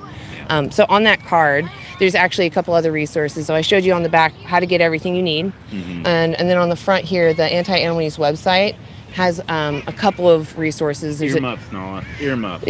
Earmuffs. We're talking about animal exploitation. Yeah, you don't want that happening to you. Yeah. No, she's in the process. Oh, is she a working dog? No. Oh, okay.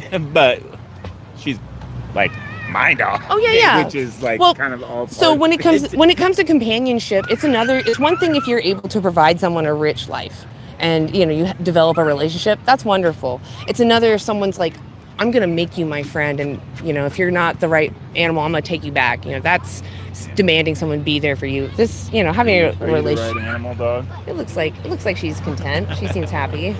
Yeah. Well, so would you be willing to watch the documentary on that card? It's also on the back too. You can look it up on YouTube. It's Dominion.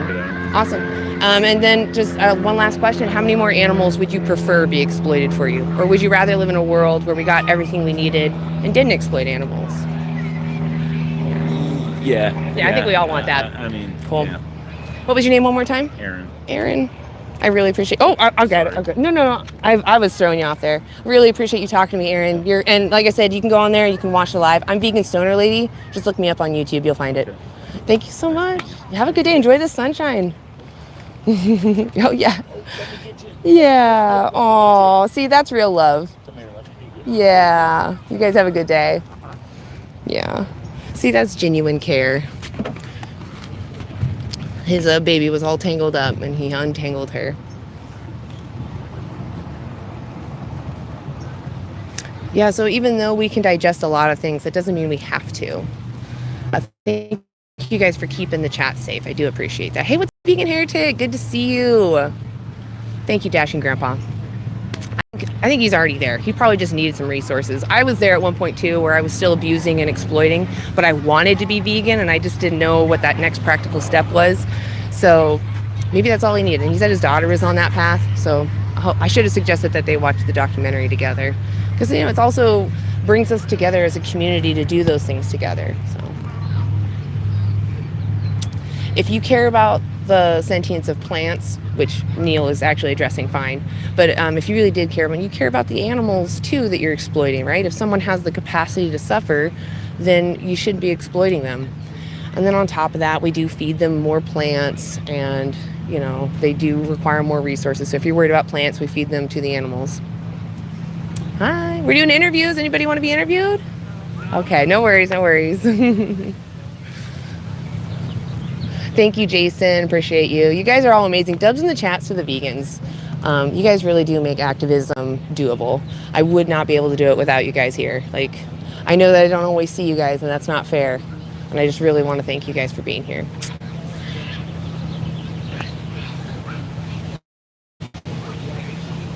Animal abusers who benefit from oppression never see the victims of their choice. Yeah, that's true. And even if they did, because I have seen some, like Gordon Ramsay, he's one example. But even when they do, they still put up a wall between them and the other. They have to demean the individual so that they don't mean anything. Otherwise, they would have to admit to themselves that they're taking the life and violating an innocent.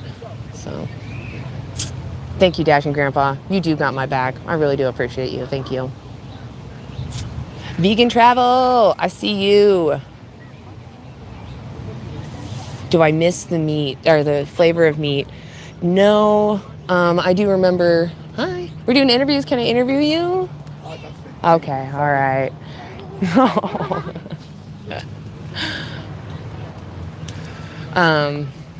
Oh gosh, yeah, I don't miss the flavor so much. I can recreate that flavor with seasonings, liquid smoke, onion, garlic, pepper, salt, quinoa, that's a grain. What am I saying? Paprika. Gosh, what else do I use? I said liquid smoke. Smoked paprika also has that nice smoky flavor to it. I haven't been cooking as much lately, so Ian has dabbled more with our spices lately. All right, so I'm gonna ask people, do you think they're fair or not? if I was starving, well, there's a lot of things I might do to cross my principles to survive. But that doesn't mean when I have options that I have the right to do those immoral actions. Hi. I'm doing interviews. You want to be interviewed? All right. No worries. No worries. You guys have a good day. Thank you.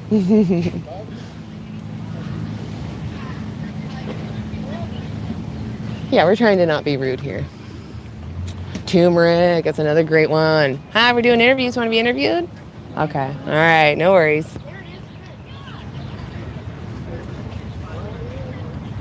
But not the only ethical point. Veganism, killing an animal to eat them outside of factory farming isn't exploitation. It is, though. You're using someone unfairly for your benefit. That's the definition of exploitation. Thank you for the donation. Thank you. The little microphone. The makeup brush. Okay, look at my microphone. I actually don't wear makeup. Not because I'm like firmly against it or something. It was something about me personally. I would like literally say goodbye to my face, like, all right, goodbye, and then I would paint my face, and then I was like more comfortable with myself, and I hated my actual face. So I stopped doing that to myself because I deserve to be loved as I am by myself. I deserve to love myself. Is what I meant. Okay. You do the same with plants, but much worse. You feed plants to exploited animals. Like, more plants are fed to them. But if you agree that someone having the capacity to suffer should be considered, then why aren't you vegan?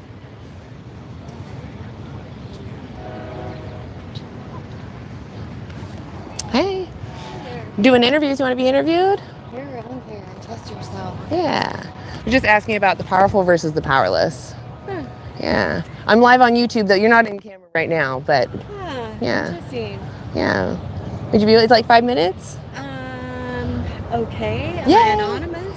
Oh, you can be anonymous if you prefer. Yeah, I prefer. Perfect. Just I have glasses on, so. I'll have you stand right about there just so I can reach you. Yeah. Awesome. Okay. So my name's Anna. Do you prefer to not say your name? Hi, Anna. Okay. So I just want to ask, well, actually, what brings you out here today? Just to be out in the weather and in nature and feels be good. grateful. I agree. Yeah. All right. So what do you think about, oh, I didn't flip it the right way. I'm sorry. I'll do this one. Do you think that the powerful, maybe they're muscularly strong, or maybe they're really high IQ, do you think those advantages give them the right to oppress those that don't have that advantage? No, I think the powerful are those who are with Christ. So I agree. If someone has power, they shouldn't abuse others, right? That's right. Yeah. What about if the oppressor maybe doesn't speak the same language as the one that they're oppressing? The one they oppress is maybe not as high cognition. Mm-hmm. Would that be moral justification to exploit? Yes. Or would that be justification to use them unfairly? I'm sorry. If they're exploiting someone, then that is wrong. Right, exactly. Yes. Yeah, exploitation by definition means to use someone unfairly, right? Exactly. So what about when it comes to animals that we use for like food, clothing, entertainment? Would you agree that we're the oppressors oppressing the powerless? We are. Yeah. Yes. Yeah. Have you heard of the word vegan? I have. Yeah. What do you understand it to mean? Well, vegan means to not use any animal products. Yeah, that is something we do. Yeah. It comes out of an ethical principle to not demand someone else's exploitation. So if I can, I'll do my best to avoid demanding someone be enslaved or exploited for me. Human beings for sure. Yeah. However, I was raised or most recently had a farm, and so I grew chickens to eat. Yeah. And we use their eggs for food. And it was a matter of sustainability to feed our family. And what about now? Right now, presently, I'm not in that situation. Yeah. So I guess when it comes to when we do farm those animals, do you think there's something that we need from them that we can't get from other sources that might justify what we do? I think protein source is really important. It always has been for as far back as I can recall. It's important to have a well-balanced diet, I believe. I believe that people that are solely vegetarian are lacking something, and I believe that people that consume carnivore diet, they're also lacking. There has to be a fair balance, as in all things. So we've learned actually from studies that those that consume the least plants the most plants and the least animal products live the longest and have higher quality years of life.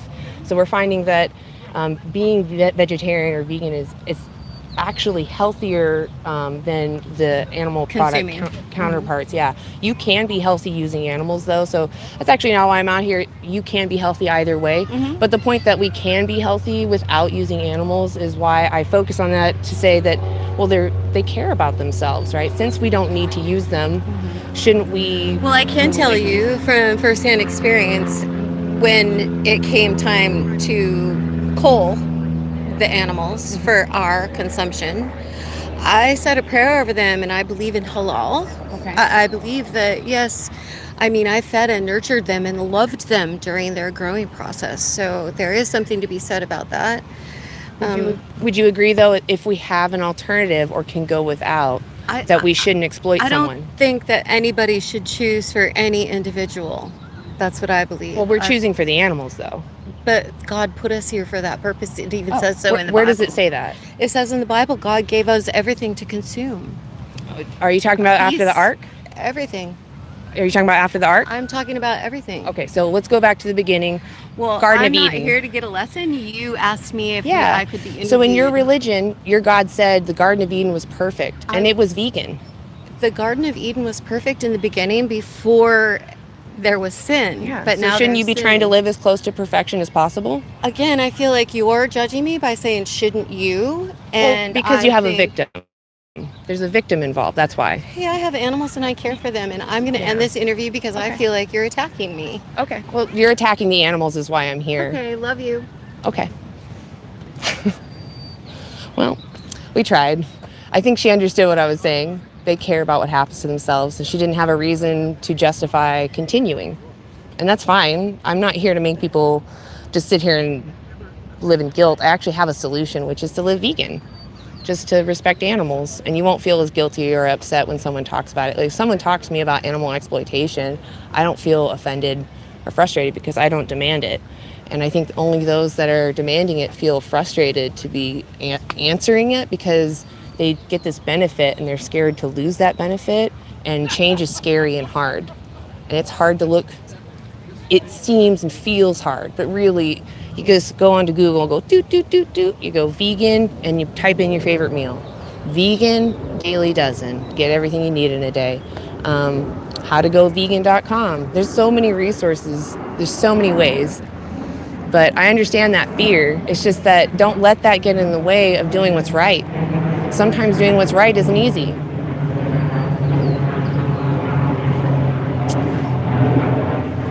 Yeah, so your religion doesn't justify it. I could still be whatever religion she was and vegan, and so can she, which is the whole point. I'm just trying to say that if you don't need to exploit someone, they don't want to be exploited, don't exploit them. It's pretty easy.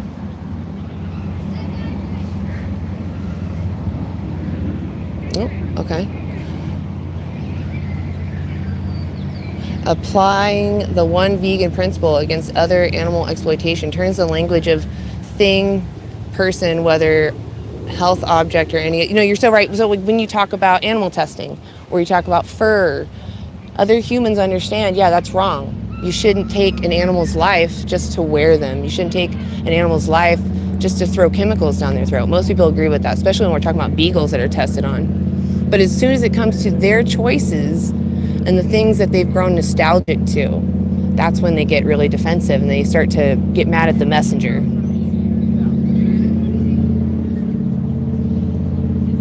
YouTube chat is more lively than the TikTok. Yeah, I think it's because the YouTube is a little fresher of a live, so maybe it's getting a little, like TikTok had to sit through all of the issues that I had to go through, so we might have lost some people. We're here in beautiful Vancouver, Washington, for those that didn't know. We're at the Vancouver waterfront park. There's lots of people. The temperature feels pretty good. It's kind of climbed a little, but I'm fine in the shade. I'm not sweating. Last time I was dying. I just couldn't handle the heat. Yeah, she became very defensive, and I get it. I honestly couldn't get my words out correctly. I was like, I have a normal, better way to say this, and I was tripping over my words. And I think that when you get a little nervous, that other people start to feel like, you don't know what you're talking about, and that interferes with them listening. So that probably got in the way a little bit. Hi, I'm doing interviews. Can I interview you? Okay. Big old sailboat.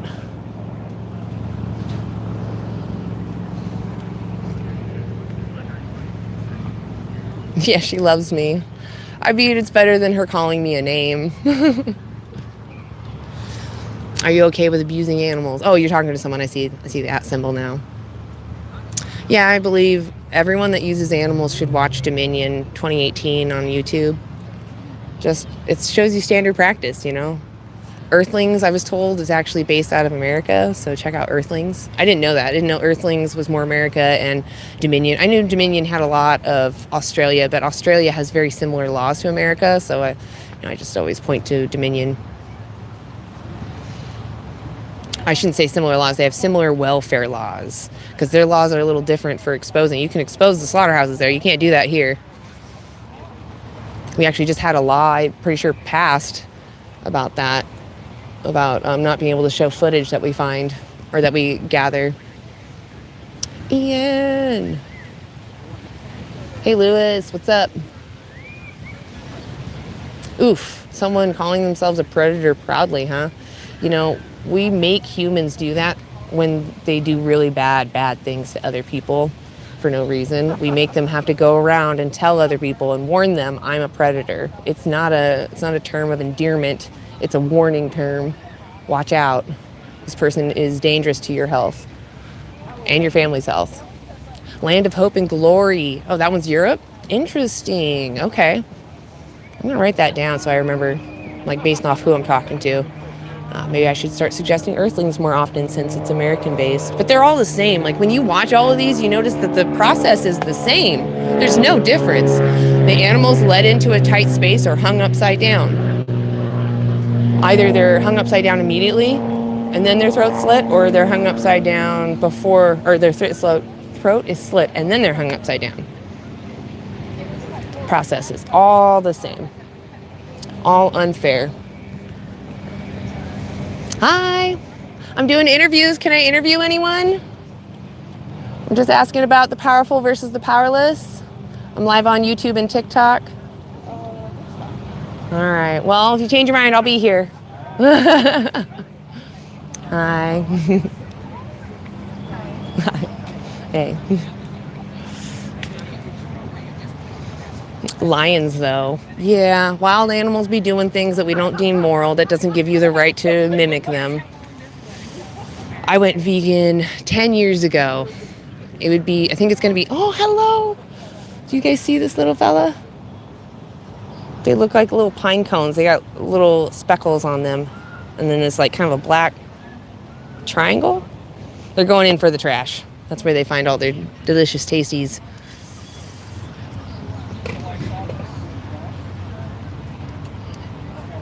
Yeah, why are you using lions as an argument?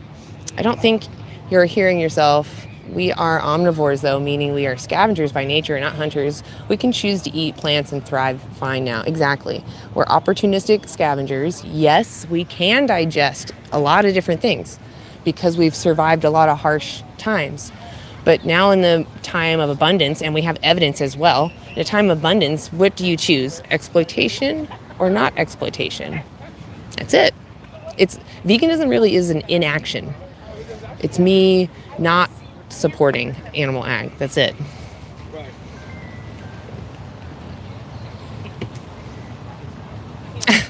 Well, I would love to do a scene where I garden with people and we split a gardening tool and just talk about why they're not vegan. There was a vegan that used to do that. Her name was Natalie Fulton. She used to be called the Juggling Vegan. She's more focused on pro-animal future. Pro-animal, was it pro-animal future or pro-animal? I think it's pro-animal future. And she's doing great with that. And I'm sure she just kind of got burnt out on interviewing people. But I love that angle, you know. You're sharing a beverage with someone or something. You're sharing something and just spitting ideas with each other. And you walk out of that conversation a better person. Yeah, I ate a block of tofu yesterday. I don't know, I ate probably half a block. I ate a bunch of tofu. Hi, I'm doing interviews on YouTube and TikTok. You want to be interviewed? Okay, all right. Well, you guys have a good day. Yeah. It's a good color. Draws your eyes. talking about my the yellow sign. Should the powerful have the right to oppress the powerless? Most people do agree. Every time I have people that don't understand what we're talking about, but they see the sign, they answer, and they go, no, powerful don't have that right. So it's just about when it comes to their own actions. Yeah, vegan cheeseburgers are the best, especially fresh off the grill. Again, if you're celebrating here in America the day of freedom and independence by oppressing someone, that's not fair. That's why would you want to do that? That's like the opposite. Why would you celebrate freedom and being liberated from our oppressor by oppressing someone else? That doesn't make sense, you know?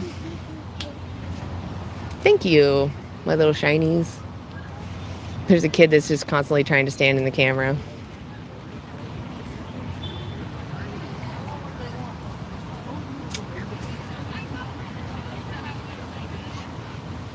Oh, okay. Nose ring theory, gross. Yeah, I guess.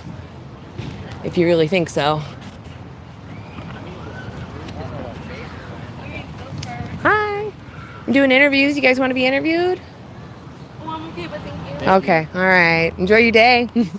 Thanks. I'm going to be here maybe in another 30 minutes. See if we can get another conversation going.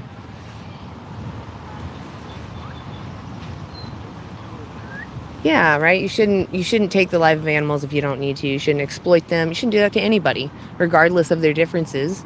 Do they care about what's happening to themselves? Are they experiencing life? Are they having a subjective experience?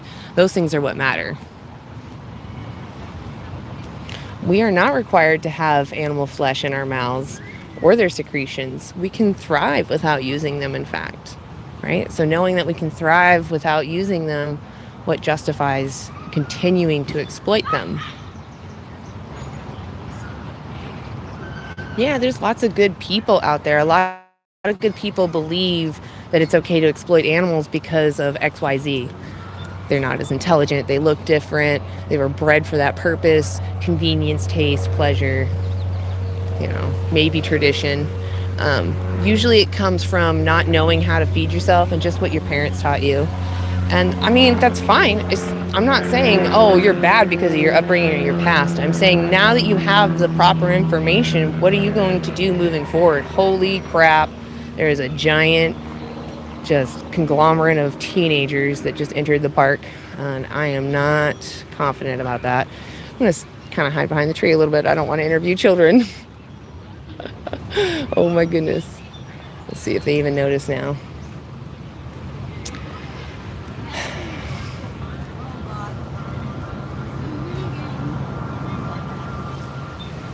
Oh, that breeze feels so good, but it's going to take my hat away.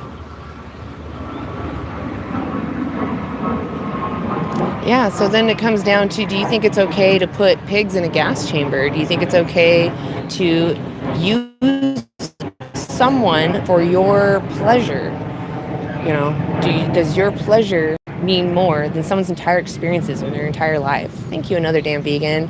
Angela, go follow Another Damn Vegan. She goes live too. She just has long lives where you can hang out with her, or she also does activism. Sometimes she's out doing vigils. She's an active activist. Please go check her out. Go follow her. I also saw Jake in here for a bit. Please go follow Jake Lagatere. He's the one that actually founded Animal Justice 21, which now just got a dietitian and also is available for bilingual, I believe Spanish, I want to say. So yeah, please go check out that resource. Great way to ethically reflect on why to be vegan.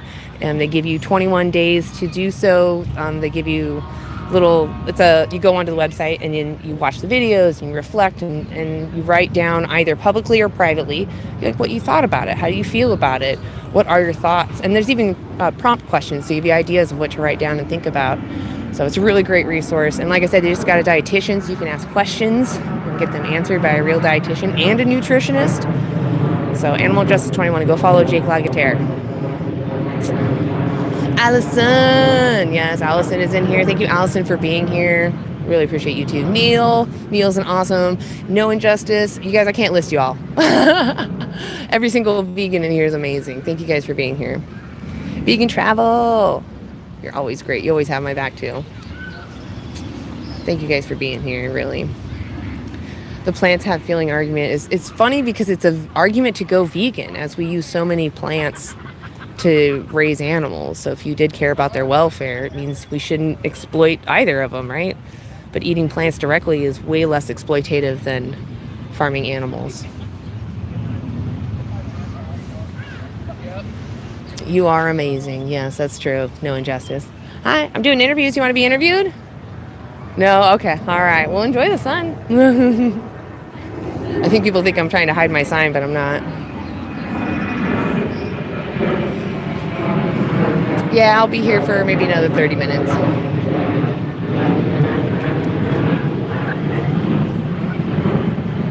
Oh, several languages. Vegan squad coaching for fitness as well. Oh, that's right. I totally forgot you hooked up with, or you got connected with them. That's awesome. Yes. That would be like Brian Turner, right? Nimai Delgado, that group. I believe that's them.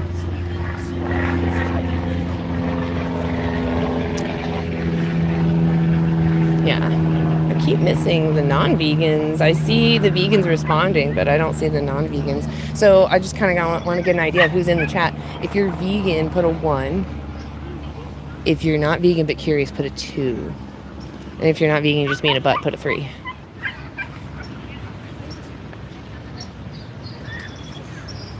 Okay. Yes. All right. A 10, huh? I don't know even what that would be. Okay, we have a mixed bag in here. All right. Well, so for those that did not put a 1, can you tell me why you're not vegan? And keep it short. The 1. The 1.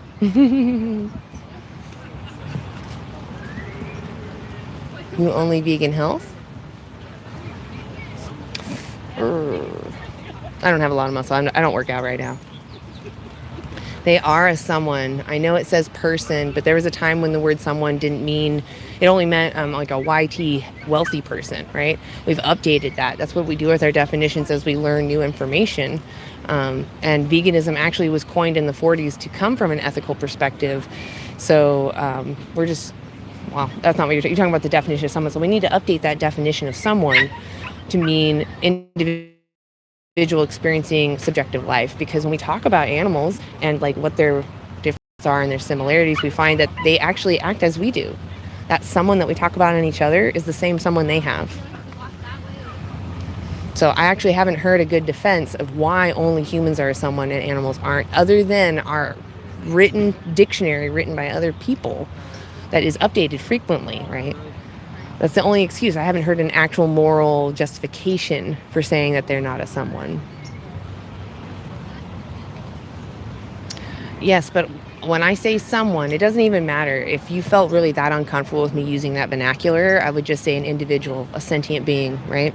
Same thing. When I say that you shouldn't hurt or exploit or enslave a human, it's because they're sentient. Sentience means they're an individual having a subjective experience. I would argue that's a someone.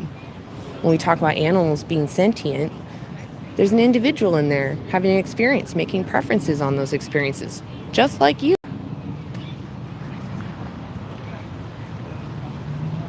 So you actually have more options as a vegan because you don't have to feed the animals plants.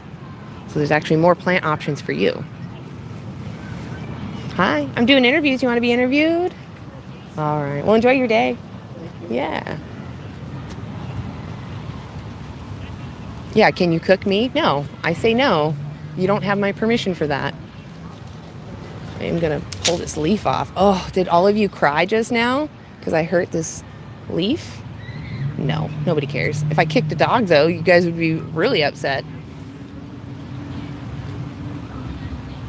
I actually did pull that leaf off, though, because it kept hitting my phone. Like there's another one, too, that's in the way. There we go. Oh, no! It's screaming. So it's not some living being, right? Plants are living. It's sentience. Sentience means someone. That's what needs to be updated in the dictionary. Yeah.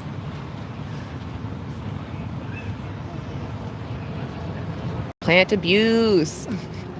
Exactly. The tree is a living being. But it doesn't make preferences. It literally does not care. It evolved without sentience because that was more beneficial for it. We developed sentience because it was beneficial for us to survive. Caring about ourselves made us live longer, at least long enough to procreate. Yeah, so just being intelligent, sharing information, moving even. Solar panels do this. My phone can do this. Those are not sentient beings. What makes you sentient is having a brain and a central nervous system.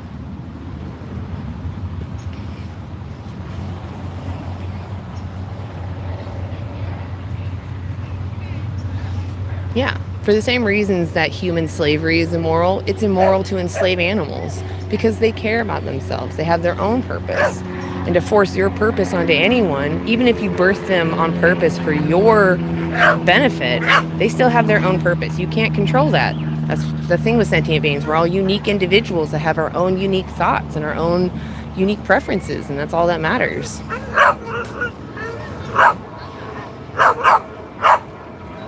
Yeah, so I'm not saying this as a universal thing. I'm asking you personally, in your moral constructs, in your hierarchy, do you think that when you have the option to go without, or you have an alternative, that the more moral option is to not exploit someone?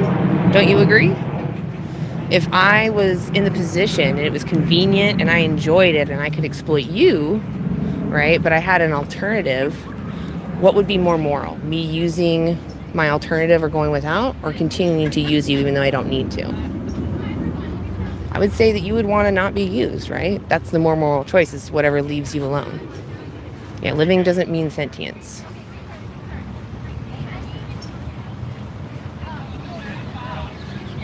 You don't need moral justification. Morals are as subjective as definition of words. Yeah.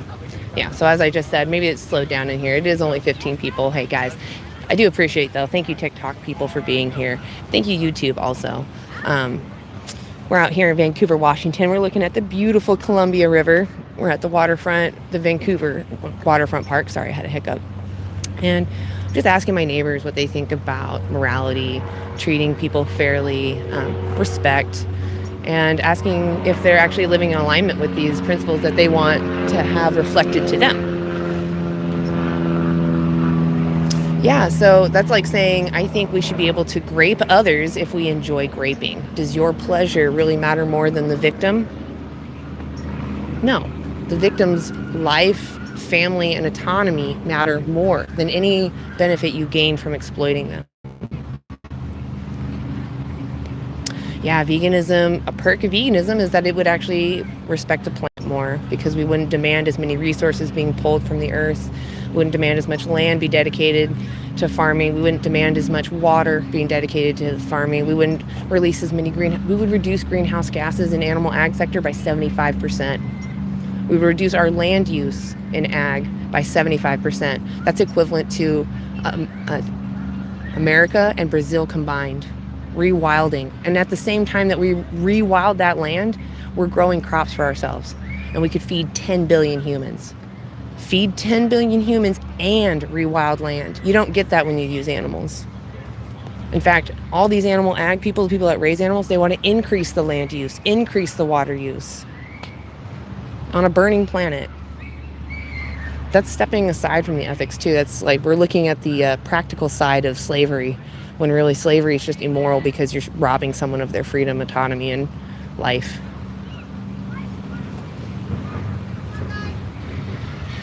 Yeah. Well, go vegan. It's not good luck to me. I'm just out here talking to people. I'm literally only talking to people. You're the one that has to take action. The action is living vegan. Okay, young Washington, huh? Well, I'm going to try to show off this sign for a little bit. Please make sure you're liking, sharing, tap that screen. Hit my face. Pew, pew, pew, pew, pew, pew, pew. Make sure you get those hearts going. Share if you can. Comment in the chat. If you're not vegan, tell me why you're not vegan. I'd love to try to address it. Oh, wow. There's all these dudes walking around with roses. I wonder what that's about. It's all those teenagers I saw a moment ago. Now all the Well, I shouldn't assume, but it looks like all of the boys are holding roses. No, there's some girls there. Okay, they got roses too. So it's just all the teenagers. Just mostly boys. Got it. Well, that's cool. They got roses. That's sweet. Yeah, so just pick a vegan burger. You can get you can get hot dogs, burgers, pizzas, ice cream, all of it vegan. And if you can't find it at your store, you can make it, I promise, really easily, very easily, with just basic whole foods. If Jesus was alive today, I guarantee he'd be vegan. There's no way that he would walk into a slaughterhouse and say, yes, this is what I want. There's no way he'd watch a farmer fisting a cow so that she can get pregnant and say, yes, this is what I wanted you to do. You know, when we talk about the Abrahamic religions, that God said that he made everything the way he wanted. And then humans, after the fall and sin entered the world, took those individuals that were perfect as they were and mutated them to further benefit them. To me, it sounds like you did an atrocity to God's creatures. I don't know if your God's actually happy about that, right? Especially since perfection was defined as the Garden of Eden, where no animals were used. It sounds to me that animals and humans were meant to be companions to each other, take care of each other, and be friends with each other. Yes, well, you know, Rose is right back at you, Jake, because that resource that you made is fantastic. Thank you for doing that. Everyone go check out animaljustice21.org. Fantastic resource. 21 days of reflecting ethically about why you should be vegan, which is what we need. We need people to reflect ethically, not so focused on diet. You can figure that stuff out too, you know. Hi, I'm doing interviews. You want to be interviewed? Oh, I'm sorry. I'm good. Thank you. Okay. All right. I feel like people who walk dogs would be the best to interview because they already care about somebody. They know that that's a somebody.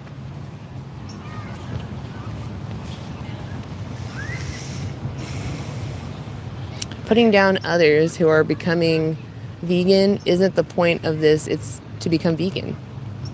Isn't the point of this to become vegan? Are you mentally aware that it takes the body time to adjust? I'm changing to vegan. Yeah, so it's not about you though.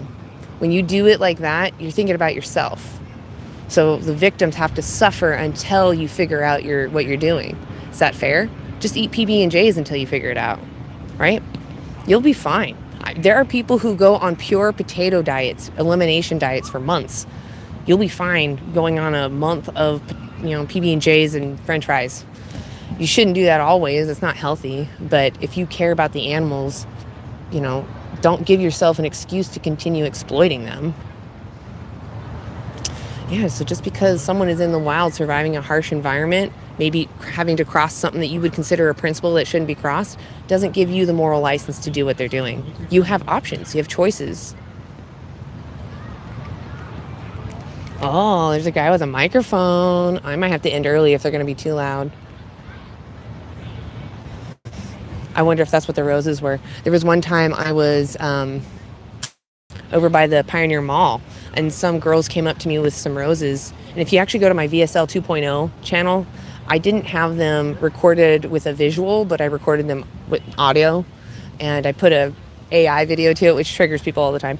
But anyway, yeah, you can hear that conversation. They gave me a rose because it was a religious thing.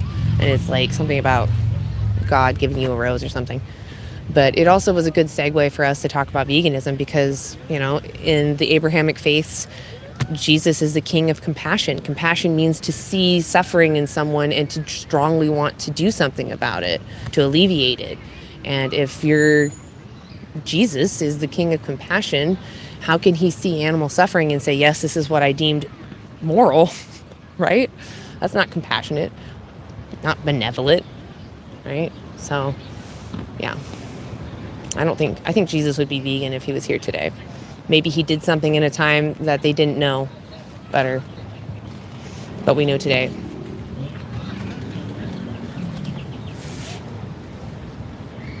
Yeah, I know you can do whatever you want.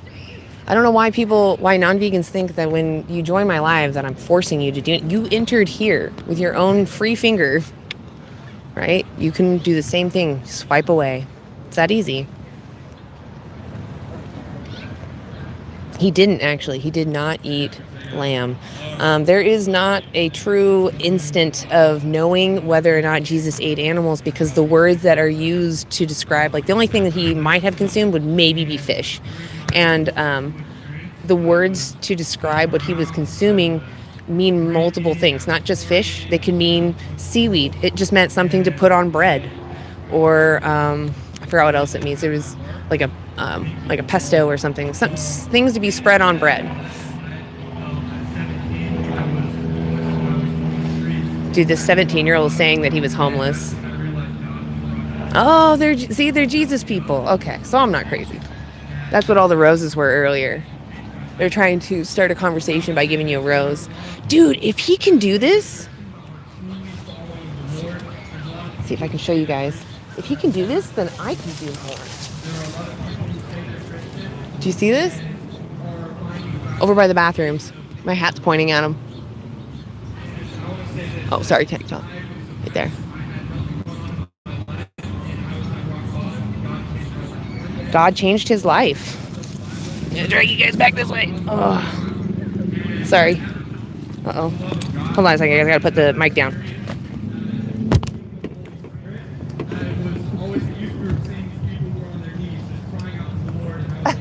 Crying out to the Lord. Oh boy. Oh boy. So, funny enough, these people must come here frequently. I think we've spoken to some of them, in fact, because I remember someone challenging Total Liberation Now. If you're not following Total Liberation Now, you should be. But they talked to us as well, and they used Jesus as their reason to continue to use animals. But we all agreed that if you don't need to exploit someone and you have options or can go without, the more moral choice is to not exploit someone. But they kept falling back on God said it was okay, God said it's okay, which is just an appeal to authority, right? The one you should be asking is the victim. Hi, can I interview you? I'm doing interviews on YouTube. I'm not with them at all. I'm not doing a religious thing. Okay. Yeah? Awesome. Okay, let me put my sign down. Okay. Awesome. And if you feel uncomfortable, you're welcome to leave. Okay. And if it's too loud too, I also understand. All right, so I'll make sure that we're in the shot. Oh, good, you guys look great. And I'll give you a card too so you can find this later. Okay. My name's Anna. What's yours? Kylie. Kylie. Diana. Diana, lovely to meet you. Before that, what brought you out here? Well, we drove up to Washington to get fireworks and then decided let's take a little break, enjoy the scenery. Yes. Yes, this is such a great park too. It's pretty new. Yeah. All right, so I'll get to it. What do you think about the dynamics between the powerful and the powerless? Do you think that someone who has great strength, or maybe someone who's really intelligent, do you think that those abilities give you the right to oppress those that don't have those abilities? I don't think anybody should ever be oppressed, ever. I agree. I think everyone has that power to become whatever they want. And, just be that. So. Yeah, and if you have power over someone, you shouldn't abuse it. Like a parent to a child, right? Like there's arguably power. And, help each other grow and just get everyone get there instead of someone being above you. Especially when that's your job, when you're a person in power and that's your job to help make society a better place, whether it's a parent, a teacher, a police officer. Yeah, you have a power. Right. It's definitely more preferable that you help others with that power. Yeah. Okay, so what about, what if the one being oppressed is maybe not to the same cognition level and can't verbally or any way communicate? Is it okay to exploit that individual? Never. Yeah, I agree. Definitely not. Yeah, I agree. We should look after those people. We should help those people. We should be there for those people, protect them. Exactly. I'm right there with you. Yeah. Okay, what if, this is going to sound weird, what if the oppressor is a different species, like maybe a human to a dog? Just because they're two different species, does that mean the human has the right to do what they want to the dog? No, and I think that animals have their way of expression just as humans do. I agree, yeah. Like they have to be protected too, the same way. Yeah, and like you say, like if you kick a dog, they clearly tell you, I don't like that. Or if they know it's coming, they'll like run from it. What about animals that we use for like food, clothing, entertainment, like circus, zoo, or vivisection, like our cosmetics? Do you think that we should, because we're the powerful, we should take responsibility for our actions and be mindful of them? Or do you think, like, are we the powerful oppressing the powerless in that situation? I think it still is wrong. I think it gets trickier because society as a whole likes to normalize that. Yeah. It gets harder. The lines get a little bit blurred. For sure.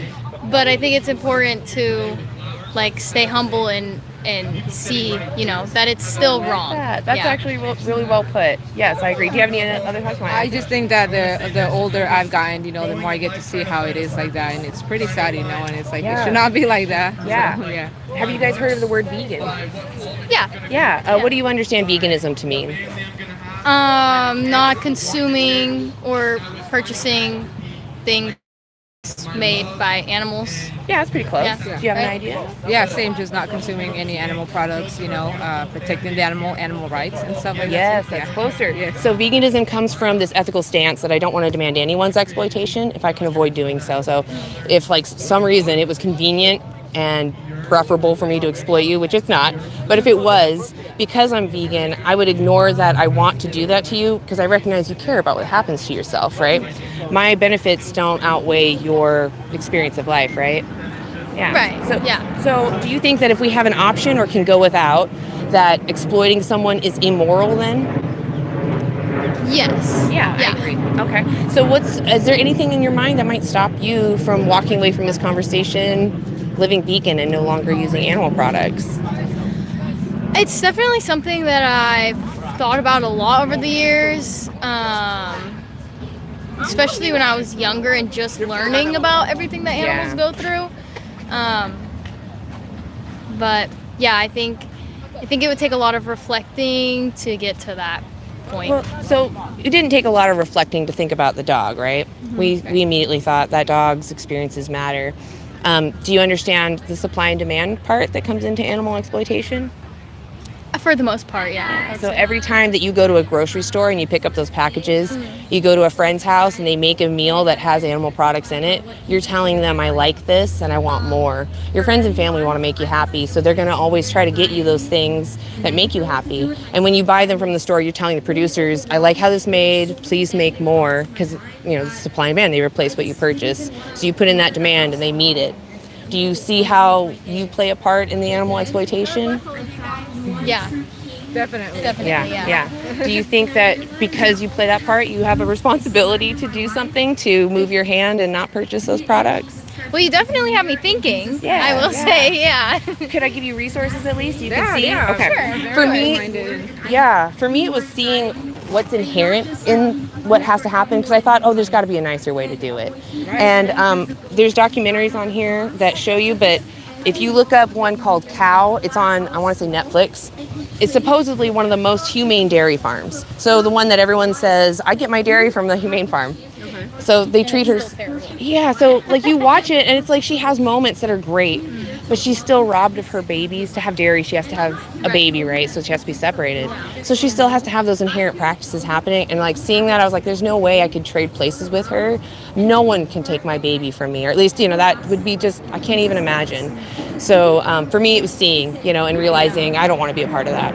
And on the back side of that card just shows you how to get everything you need from a whole food plant-based diet. So if you're worried about, after you watch that, you're like, I want to take action, there's tools in there for you.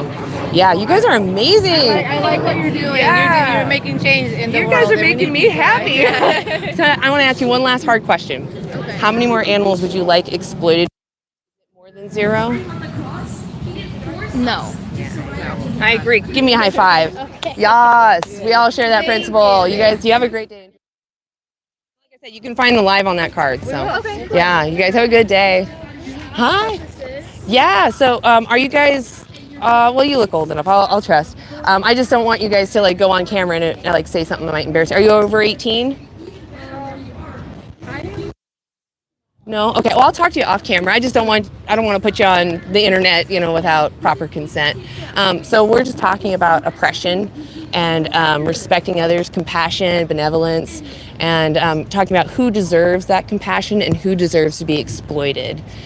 What do you think? What does someone have to have in order to be respected, and what does someone have to have to be exploited? Okay. Honestly, I believe that everyone should be treated equally and rightly because we are all made beautifully and wonderfully in the image of God, and He has created us all equally to praise Him in a sense, and that we're all beautifully, wonderfully made like it says in the Bible. So yeah, I believe that everyone should be treated no matter what they have done wrong, no matter what they have done, like sinned or like said, like, you know, like God like took all of that and he like went on the cross and he died for us, then resurrected 3 days later. So I believe that like no one should be like held accountable for like their sins because Jesus died for that, like no matter how strong it was. As long as you have faith and belief and like repent, then like, you know, you're saved and are free of your sins. So I believe that everyone should be treated like kindly, respectedly, and like Gotcha. I do agree with that. What about if someone maybe thought a little differently, maybe didn't have the same cognition, and maybe they couldn't even communicate? Would that justify me exploiting them? Can you repeat that? Yeah. If someone didn't have the same cognition as me, maybe they're lower cognition and they cannot communicate with me at all, is it okay that I use them unfairly for my benefit? No, I don't think it's ever okay to use someone like if like are you like communication they can't like talk or they don't know their language. Both. Like they just cannot communicate with you in any way. I would say no, it's not okay because everyone's like should be treated equally because the way you treat others will treat like people treat you, and I think it's very important to treat everyone with even though if they're mean to you back, and I think it's not okay to I agree with you. I'm right there with you. What if the one that's doing the oppressing, the one that's being oppressive, what if they're a different species? Does that make like what if a human to a dog? Is it okay for a human to kick a dog for fun?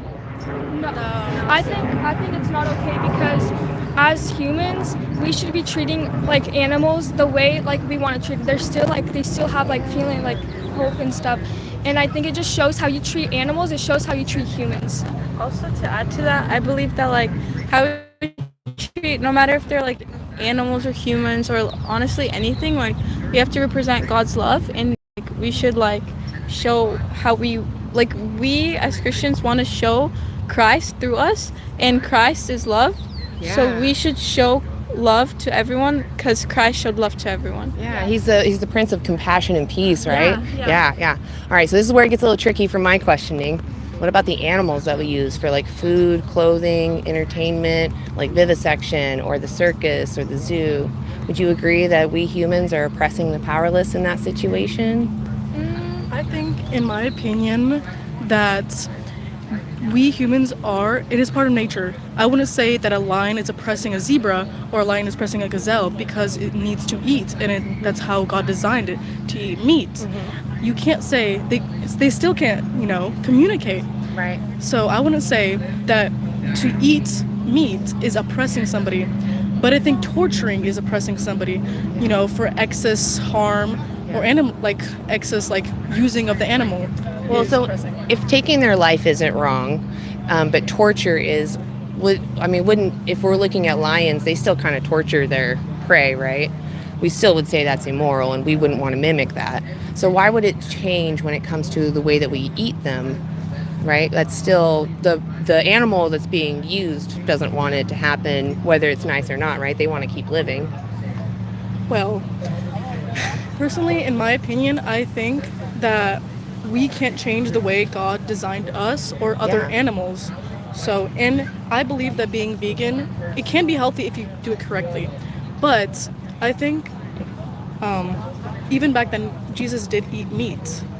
And there's some debate on that, but even if he did, he was in a different time, right? I feel like if Jesus was alive today, I don't think he would go into a slaughterhouse and say, I like this. I don't think he'd even go on a nice farm and say, yes, I want you to slit that animal's throat. He died because he didn't want you to make sacrifice anymore, right? Well, the sacrifices they made back in the day was to get rid of their sin. And sacrifices, or not sacrifices, the painless killing of animals to eat the meat, which is the nutrients we need as omnivores biologically, is what we need. If you found out that we actually thrive without using animals, would that change your mind? It could. Yeah. Oh, I have a card for you. So they actually have found that people that consume more plants and fewer animal products live longer and have higher quality years of those lives. I'll give you each a card there. But besides that, when it comes to, is it Christianity?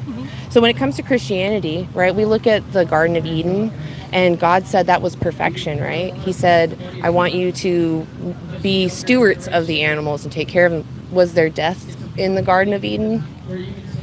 No, there was not, because no animal did, but of course we are humans and no animal. Well, even then, though, the humans didn't eat them, right? Yeah, no, but what happened was when they ate them, they caused sin, and it is our fault that we caused this, but saying animals are sinning or making mistakes eating other animals. Oh, no, not them. Well, they So are, you and I, we're the moral agents, right? We know what's right and wrong, right? That's why we're the stewards. So since we know what's right and wrong, is exploiting someone fair when you don't need to, right? Because we don't need these animals. There's nothing we need from them. Nutritionally speaking, you can get protein and all your vitamins from plants, and on the back side of that card is actually a checklist on how to do that. So if we can go without exploiting them, we know that animals feel. We know that they don't want to have a knife in their throat.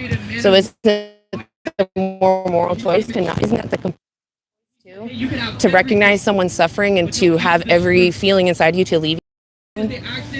So I think that if Jesus was alive today, he'd be vegan. I don't think he would want to exploit other animals. But I understand that we were also normalized, so it's hard to go against what's normal, right? You guys are out here trying to preach compassion and peace, and that's actually going against the normal right now, right? A lot of people are for violence and being mean to each other, and so sometimes doing what's right isn't easy or comfortable. But recognizing what needs to be done and taking responsibility is what makes a strong person, I think. I really want to thank you guys for talking to me. Would you be willing to watch a 3-minute documentary on your own time? Sure. It's on that card. So if you go to anti-animal use, you can either go to the website itself or you can scan that little QR code. Just click on See What I Fund. And it's a 3-minute film. It's just showing you standard practice. Also, we would love you to watch Kingdom Movement. Okay. It's a church. Any any video, Watching Kingdom Movement. Yeah. We love you guys, and Jesus loves you too, and yeah. We love you, but Jesus loves you more, and I hope everyone that's watching and you have a blessed day and a wonderful day, and I hope this podcast is going to go great for you. Thank you guys so much. And you can find the live on that card too. Awesome. Y'all have a great day. Kingdom Movement, it should be on the, you can search up Kingdom Movement. But yeah, on Instagram and on Google, it should be there. Okay. You can find me. You might be offended at the name. It's Vegan Stoner Lady, but you can also look me up on anti-animal use, so you can find us that way. Y'all have a great day. Thank you. Yes, have a great. Yeah, thank you guys. Podcast. What are we doing? So we're actually speaking up for rights. We're talking about the powerful versus the powerless. Would you like to be interviewed? We are live though, so just so you know, you're on camera. No worries. Okay. Do you want to be interviewed? Yeah. Okay, cool. All right. Yes. Let me actually line up the shot. The camera got moved a little bit. So I'll have you guys just stand around that square and make sure. Okay, cool. My name's Anna. What's yours? My name is Jaden. Jaden? Bryant. Lovely to meet you. Lovely to meet you too. Your earrings are very Thank you, my little shinies. I've not seen the size like the little teardrop. Yeah, I love the weird shapes. There's some that are like squares now, and I'm like, oh, that's even weirder. Is this for TikTok or Instagram? TikTok and YouTube actually. Oh, very cool. And I'll give you a card at the end so you can find it. Okay. Yeah. So we're just talking about the dynamics between the powerful and the powerless. Okay. Do you think that somebody who has some advantage, maybe they're really strong, or maybe they're really high intellect, really intellectual, does that give them the right to oppress or mistreat those that don't have that advantage? Okay, this is going to be interesting, okay? Okay. You just talked to the girls that were just here about Jesus, right? Yep. I have a parable that Jesus actually gives us on how to treat people, and it touches on this topic very specifically. So, Jesus, he likens the kingdom of God to a man who has servants, and he's going on a long journey. Okay. And so he gives them things to take care of, and he appoints a servant to take care of the household and keep in line all the other servants, right? Okay. He says a faithful servant will wait patiently, making sure that the whole house and the servants, they're all fed, they're taken care of. The whole house is going to be swept, kept well, right, so that when it's going to be maintained well, so that when the master comes home, the servants have done well, and the master's pleased with the workers that he's paying, that he's having on his place, I see. and he's trusting them. Yeah. But he says a wicked servant, they'll become prideful, and they'll become abusive towards the other servants. The one that's been appointed power will be they'll be considered a wicked servant, because what they did was they began to oppress the others that they were appointed over. Yes. Rather than building them up and coming into unity together, Yes. they would oppress and take power And as soon as the master gets back, he sees his house in disarray. All of his servants are either like dying or dead because they haven't been taken care of. And this one servant's lording in power over nothing and nobody. So like, I think the Lord is very clear about how he says, like, this is really interesting. I think people get this wrong, is that the kingdom of God is not about equality. It's about equity. Something different, but all of us need Jesus. That's beautiful. So like, that's my 2 cents on the question. Yes, that's very well-rounded response, and I actually do have I do want to respond. Do you want to add anything? No, Okay. I don't think the powerful have the right to oppress the powerless. Yeah, I agree. So what about? Right. So what about? This is gonna sound kind of weird. What if the oppressor was a different species, like a human to a dog? Can a human do whatever they want to a dog?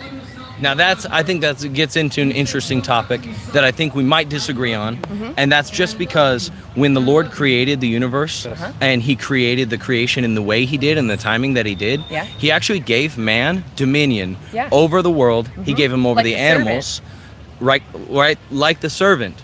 But that being said, which you have dominion over. You have dominion over? Yeah. There's actually a proverb that says a wicked man will neglect his animals, but a wise man will take care of them. So I don't think it's about, there's a lot of people that will lord over their animals and abuse them, and that hurts my heart so much. But they still must hold authority and dominion. That does not look like abuse, though. Yeah. So is there anything that we animals today that we can't get from other sources?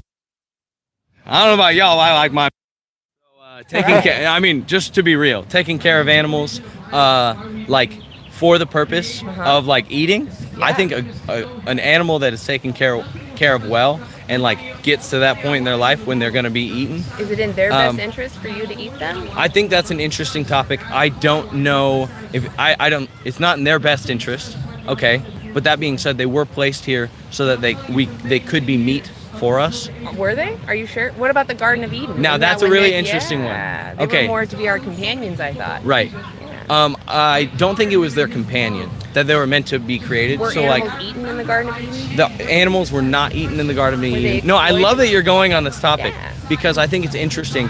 It says in 1 Corinthians that if a man feels convicted to not eat meat because it goes against his conscience. That was related to the transition. Well, it's related to like idol worship and like they sacrifice animals to gods. It wasn't about the flesh itself. It was saying that your faith is not going to be hindered by what you eat. Right, and you don't want to hinder the faith of another. Right. So But what we're talking about is the victim themselves. The animals, we know for a fact, care about what happens to themselves, right? Right. And we today don't need anything from them. I would argue that your God would say you should aim to be as close to Eden as possible. And since you have the ability to not demand exploitation of the animals, you should not exploit my them. God says to aim to be Christ-like. I would also argue that. Let me ask you a question about that. If Jesus and the devil were standing in a room, who's going to slit the lamb's throat? Well, and if Jesus did it, how would he was do it? the perfect lamb and the sacrifice for us. I would say that but you didn't answer me. How would Jesus do it? I would.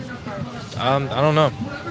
I genuinely don't know. I don't think he would. It's not in scripture. I don't think he would. I would say that the pesticides for the crops end up killing. We use more for the animals. What? The animals you use eat more crops than a human, and they actually spray more pesticides on them and herbicides. Repeat that one more time. I'm sorry. The animals you use eat plants. So in the crops, when they're spraying those pesticides and the herbicides, they spray more on the feed to the animals that you use, and it actually does bioaccumulate in their flesh.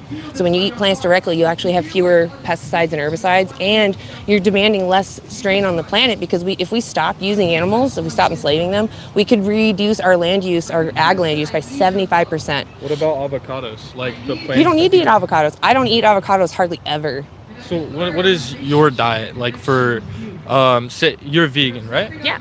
So you don't eat avocados. You're like, that harms the world. Well, no, so that's not veganism. It's just more recognizing the environment, right? The water use or whatever. And that's good. Yeah. Veganism is specifically a rights movement. We're looking at victims of exploitation. So it's not so much about it'd be like talking about human slavery and saying, oh, the environmental effects of human slavery are terrible, right? It's like, that's not the issue. The issue is someone being enslaved.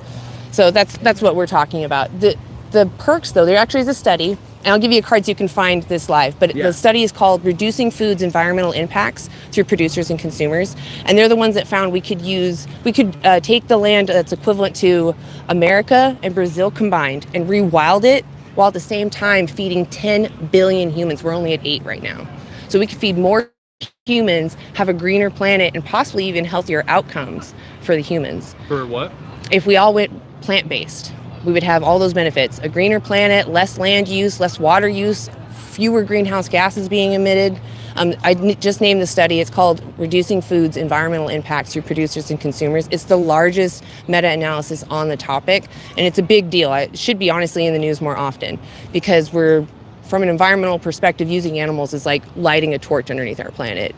You always have to use more resources to raise animals. What would you say the perfect diet is for living long and being in good shape? Whole food, plant-based. May I see that? Yeah, this is yours. You have it. So it's just a checklist of how many servings. You can look it up. It's called the Vegan Dailey Dozen. On the front is the website that made it, called nutritionfacts.org. And they actually break down the studies and they list all their sources. But I love the videos because they tell you the methodology of the studies and the results and why that's important, what makes something healthy. I actually don't have anything wrong with veganism, to be honest. There's nothing wrong with it. I didn't think you did. It's more like your actions, you know? It doesn't matter what the rest of the vegans doing. It's like, what are you doing next? Are you going to continue to demand animals be exploited? So, I got a question. Since we were like talking with yours, and you seem to know the scripture very well, what's your standpoint on it? Because you said you're God. I'm not religious. I definitely want to be compassionate and make the world a better place. Yeah. I just don't find that, for me, worshiping God was doing that. But I do think that some people find their strength in talking to God and having that relationship, and that's fine. I have no other thoughts really about it. It's just that for me, I just want to be that compassion. I want to be that action. I like that. So when you did say that you don't think worshiping God would make the world a better place, but every argument you had towards our questions pointed back to Jesus being the perfect analysis. Oh yeah, I try to be informed, and I used to be Christian myself, and I actually have. For me, the church just wasn't meeting up to what they claimed to be. Yeah, of course. So I just didn't feel like it was a sincere thing, and that's why I honestly, when I did learn about veganism, I'm like, that's what we should be doing. We should be talking to people about being compassionate in their actual actions. And I mean, it's good to talk about in general, but I think that we've been so normalized to see animals as not victims that we just don't even consider changing that habit unless it benefits us. But oppressors always benefit from oppressing, right? So it's about them and their experiences. And since we don't need to use them and they care, we raise 92.2 billion land animals alone. 92.2 billion. There haven't even been that many humans on Earth. And we wipe that many animals out annually, every year. And that's just land animals. You go to Aqualife and it's in the trillions. So yeah, I just feel like this is a screaming need right now, and everyone can do it while also advocating for whatever else they're advocating for. Okay, this is really interesting. Yeah. Hear me out. I genuinely believe the Lord sent us over here to bring you back into his presence, because I think believe it or not, don't get me wrong, I love my meats. I'm probably not going to stop eating. Just to be honest with you for now. Before you do. Consider looking at Vegan Heretic. I think you would really love him. He's a vegan who's also a Christian. I think you'd really like him. But please continue. I feel like he's gonna be sharing the same things. He's probably in the chat right now. So check this out. He's gonna love. If you're listening, I don't know your name, but you're gonna love Vegan Heretic Steve. Vegan Heretic Steve. Okay, check this out. So this is Isaiah chapter 11, verse 9. Isaiah chapter 11, it's like the declaration of who the Christ, the Messiah, the anointed one will be. And then it gives a description of all these contrary animals, like the lion and the lamb, the cobra and the, what does it say? The nursing child and the cobra. It's not necessarily like the carnivore and the prey, but it's just animals that are enmity with each other, whether they're on the same food chain or not. It's just, there's obvious opposition there. And I've thought and meditated on this one a lot. I don't genuinely, hear me out, I don't know where I stand on it, just because I see meat in a number of senses being eaten and used as a sustenance throughout scriptures. I personally don't have any problem with it. That being said, I don't agree with the abuse of animals. Yeah. Right? I think that one's simple. It's not about what happened in that text in that time, because Yeah. they're in a different time too. Right. It's more about today, since we know today that we don't need to use them. What would Jesus do if he was here today? So, and that's where I wanted to get to. So, verse 9, it says, "They will not hurt or destroy in all of my holy mountain." And he's talking about the animals and all the things in opposition that he just stated. And this is at his return, okay? Yes. So, like, Jesus has come 2,000 years ago. Yes. He will return to gather up those that have been The found head of the righteous. house, right? Right. He will return to see his servants. Yeah. He'll bring judgment on those that have been wicked towards others, and he will bring blessing and eternal life to those that have been good stewards of what they've been given. And so it says, "For the earth will be full of the knowledge of the Lord, as the waters cover the sea."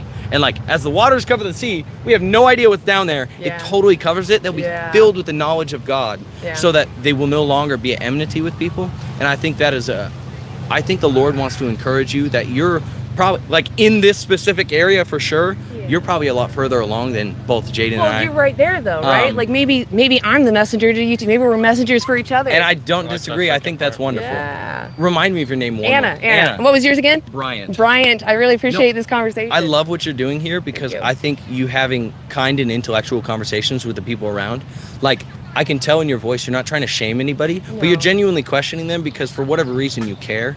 And I do really appreciate you being out here. It's like, it's very similar to what we're doing. Like, we're taking our teens out today to share the love of God. Yeah. And this is hard for some of them because it's scary. they're still encountering the Lord and his love themselves. And so it can be hard sometimes to come out and share what you believe, but you've never told anybody. Yeah. And so, like, it's obvious that Yeah, you've I can taken the relate with that diligent feeling. time to, like, really look into this. You have an entire company that is based on sharing this information. Yep. You have an entire following that's here. And I just want to encourage you that, like, I feel like the Lord wants to use you in this area, not only to bring people to a place of, like, love towards one another and love for his creation again, but ultimately to, like, a love for him and his compassion that he has. Not, oh my gosh. I think you're going to love this. I know I'm saying a lot. No, you're good. You're good. Thank you for your patience. Yeah. There's this thing that I've been meditating on a lot, is judgment that came upon Israel and the people that would go against God. It says that he would mourn over the land and over the animals. Because of, if we're the servants, we're supposed to have dominion, our actions are the ones that actually affect the land around us. And so judgment comes on a land when the servants are evil. Yeah. And so the land, he says he mourns over it because he has to dry it up. He has to, like, clear out all the nurturing It's all life. all the life that's there. He has to do that because it's a just payment for the actions of the servants. That being said, he also says that, like, dry lands he will bring with living waters once again. So I hope you sit on that one. I will hold that with me. I mean, I do love the messages that come, for the most part, that come out of the Bible. It's just, for me, I don't know if I don't want to, like, necessarily be insulting with my language right here. I just personally don't believe that there's someone above me, but I do want to emulate compassion and love, and I want people to have something that even they reflect on weekly, where they're like, I want to be that better person to make my world better. I think that is what we need.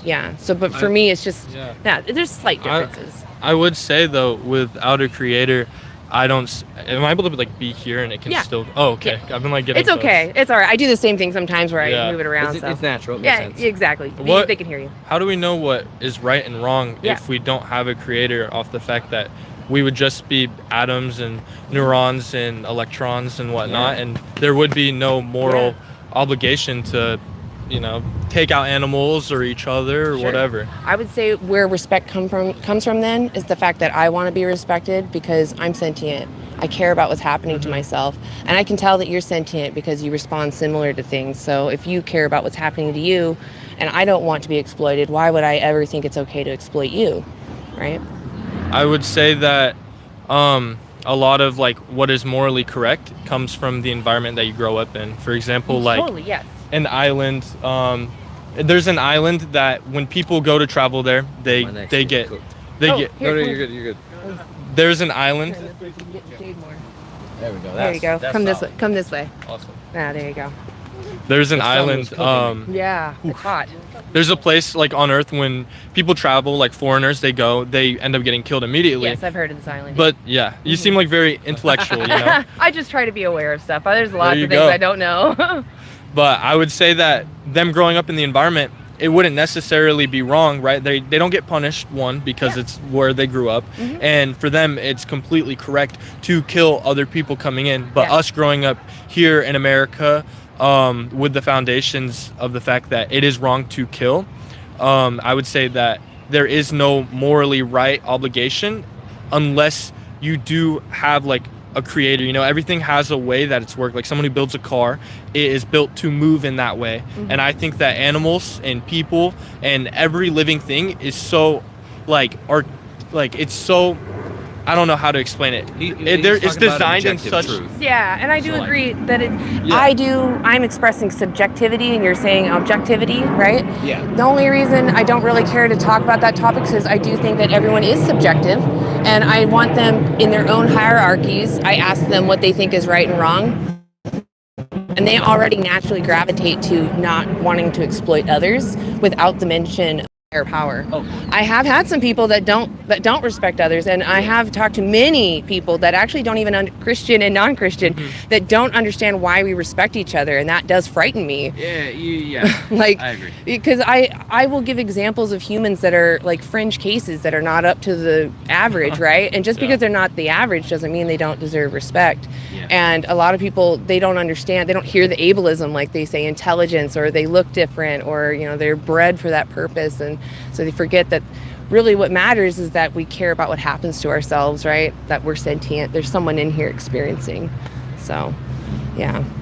Anna, this has been amazing. This is a great conversation. I have to go. Yeah, Our you guys. teens are ready to I was gonna go. say, I think there's probably other people too you can talk to, but you can find this live, like I said. I got your card. I'm My gonna name check is that out. Vegan Stoner Lady, so I'm sorry if that offends, but you're welcome to find me. Before I came to Jesus, Yeah. I not only was like one of the biggest stoners, I worked at a pot shop for a while. Like the Lord moved that out of because Yeah, maybe for you it was not the the right thing. I don't think smoking anything is good for anybody. But Sure, like I can see the Lord, that. I do believe He's made it for like medicine in the right sense. Like you could eat I RSO. abused it though. I abused I was it. gonna say there's like RSO and Yeah. things, but yeah, there's definitely still ways to abuse it. I appreciate you guys. Personal opinion on that. That's okay. Yeah, that's definitely personal opinion. But anyway, my name, Vegan Stoner Lady. You can find the live. It's also on that card. You'll see when we're live. So thank Anna, you. God bless you. Yeah, Thank you so thank you so much for having this conversation, you guys. Seriously, you guys have a great day. Thank you. You too. Awesome, y'all. What's up? Oh wow, we still have a pretty decent audience. Hey y'all, I'm glad you got to watch that. Thank you for the hearts. Yes, hearts, hearts, hearts, hearts, hearts. And we went way over. It's Anna's gardening time. All right, y'all, thank you for being here. The park is very empty. I got to talk to a lot of Christians today. Hopefully they make good change. And yeah, I think we did a lot of good today. And thank you in the chat. Hey, Two Spirit Veg. Yes. Oh, Lori, such a good point. Yes. I just didn't want to try to fight him on the religion thing because it just feels like an uphill battle I just don't want to fight. But you're totally right. Like, native populations don't have that higher power thing, and they were able to respect the planet much better. So, anyway, it's fine. I'm glad that they were able to share their thoughts and actually relate it to veganism and recognize that their God would actually be more in favor of veganism. And I hope they come check out Vegan Heretic. I should have given Daniel Broccoli's contact, because he also does great posts. So thank you, Vegan Chris. Appreciate you. I am going to go ahead and call it here today. I have 4 roosters, though. That's awesome. You rescued them. That's incredibly sweet. Can you imagine a lot of people can't imagine, because they sadly do go through this, but to just be exploited or viewed as worthless because of your gender. Oh, so sad. Things you can't control, you know? It's just so... Hi, I'm doing interviews. You want to be interviewed? No, thank you. No? You sure? I saw the pause. Have a good day, ladies. Okay. All right, guys. I'm just kidding. You're not a vegan hater. Yeah, I think most people don't want to be vegan haters. It's just they get sucked into some. I can understand how it can be funny to laugh at somebody when you think what they're doing is silly. Like if I was advocating for respect of soda cans, don't abuse soda cans, right? That would be silly, and it would be funny to mock somebody that's saying don't abuse a soda can. I got liquid death waters to hand out, and I totally forgot to do that. It's just so hot. I'm gonna crack one, maybe. Poor little vegan fingers. Oh, that's cold water. Oh, that's good. I definitely needed that. My mouth was so dry. I feel like they were looking at my mouth too. I was like, no, was there something wrong? Oh. Anyway, okay, guys. Where do you get your protein? I eat a lot of beans, tempeh, tofu.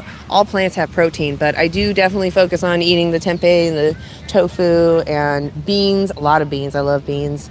Yeah, there's other things though that you can get protein from. I'm not privy to all protein sources. I know like protein powders are also a great source, but was it Tory Washington is a bodybuilder, and he actually just did an interview, I want to say with Vegan Linked, about, or it might have been plant-based news, I can't remember which one, but he was interviewed and he doesn't even use protein powders to reach his protein goals, and he is yoked, ripped. Tory Washington, go look him up.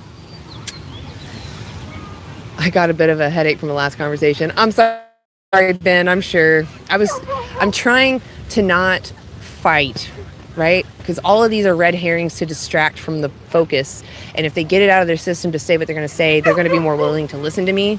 So that's what my goal was. That was what I was hoping. Tori is great. Exactly. Ooh, I would love to talk to somebody who works in a slaughterhouse, because I want to know what they see. I want to know if they get videos. Because I want, like, especially if someone's a worker there, that means that they'll be privy to things that won't be hidden from them, right? Because they work there and they could get great footage. So if someone's working there and like, maybe they're not fully vegan yet, but they're willing to take some pictures and show us what they see, I would love that. Please come talk to me. Anyway, thank you. My hat has actually been really helpful when I stand out in the sun. Oh, it's so nice because it keeps the sun off my face, but it does get blown around when the wind's going. Yeah, exactly.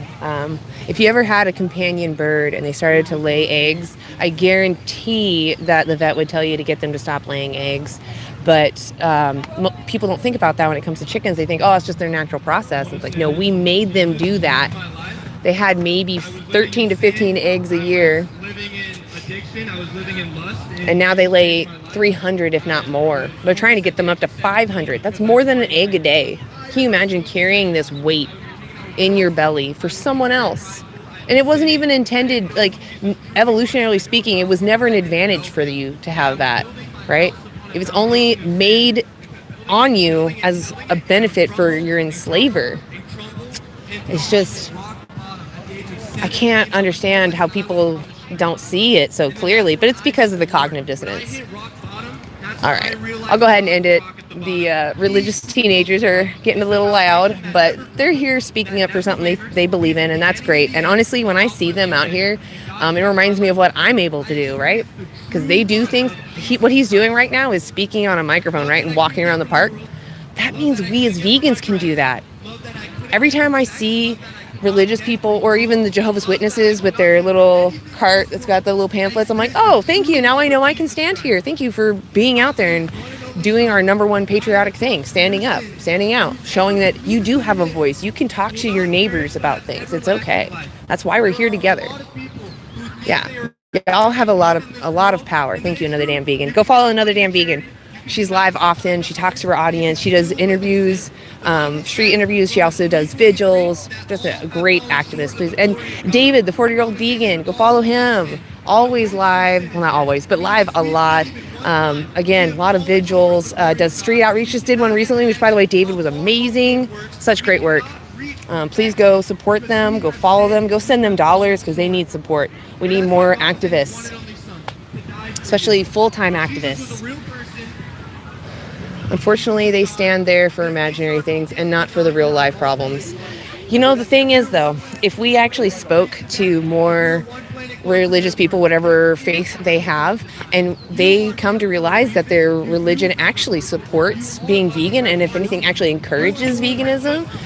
I mean, religion is huge, right? That means that we could have a dramatic effect as vegans.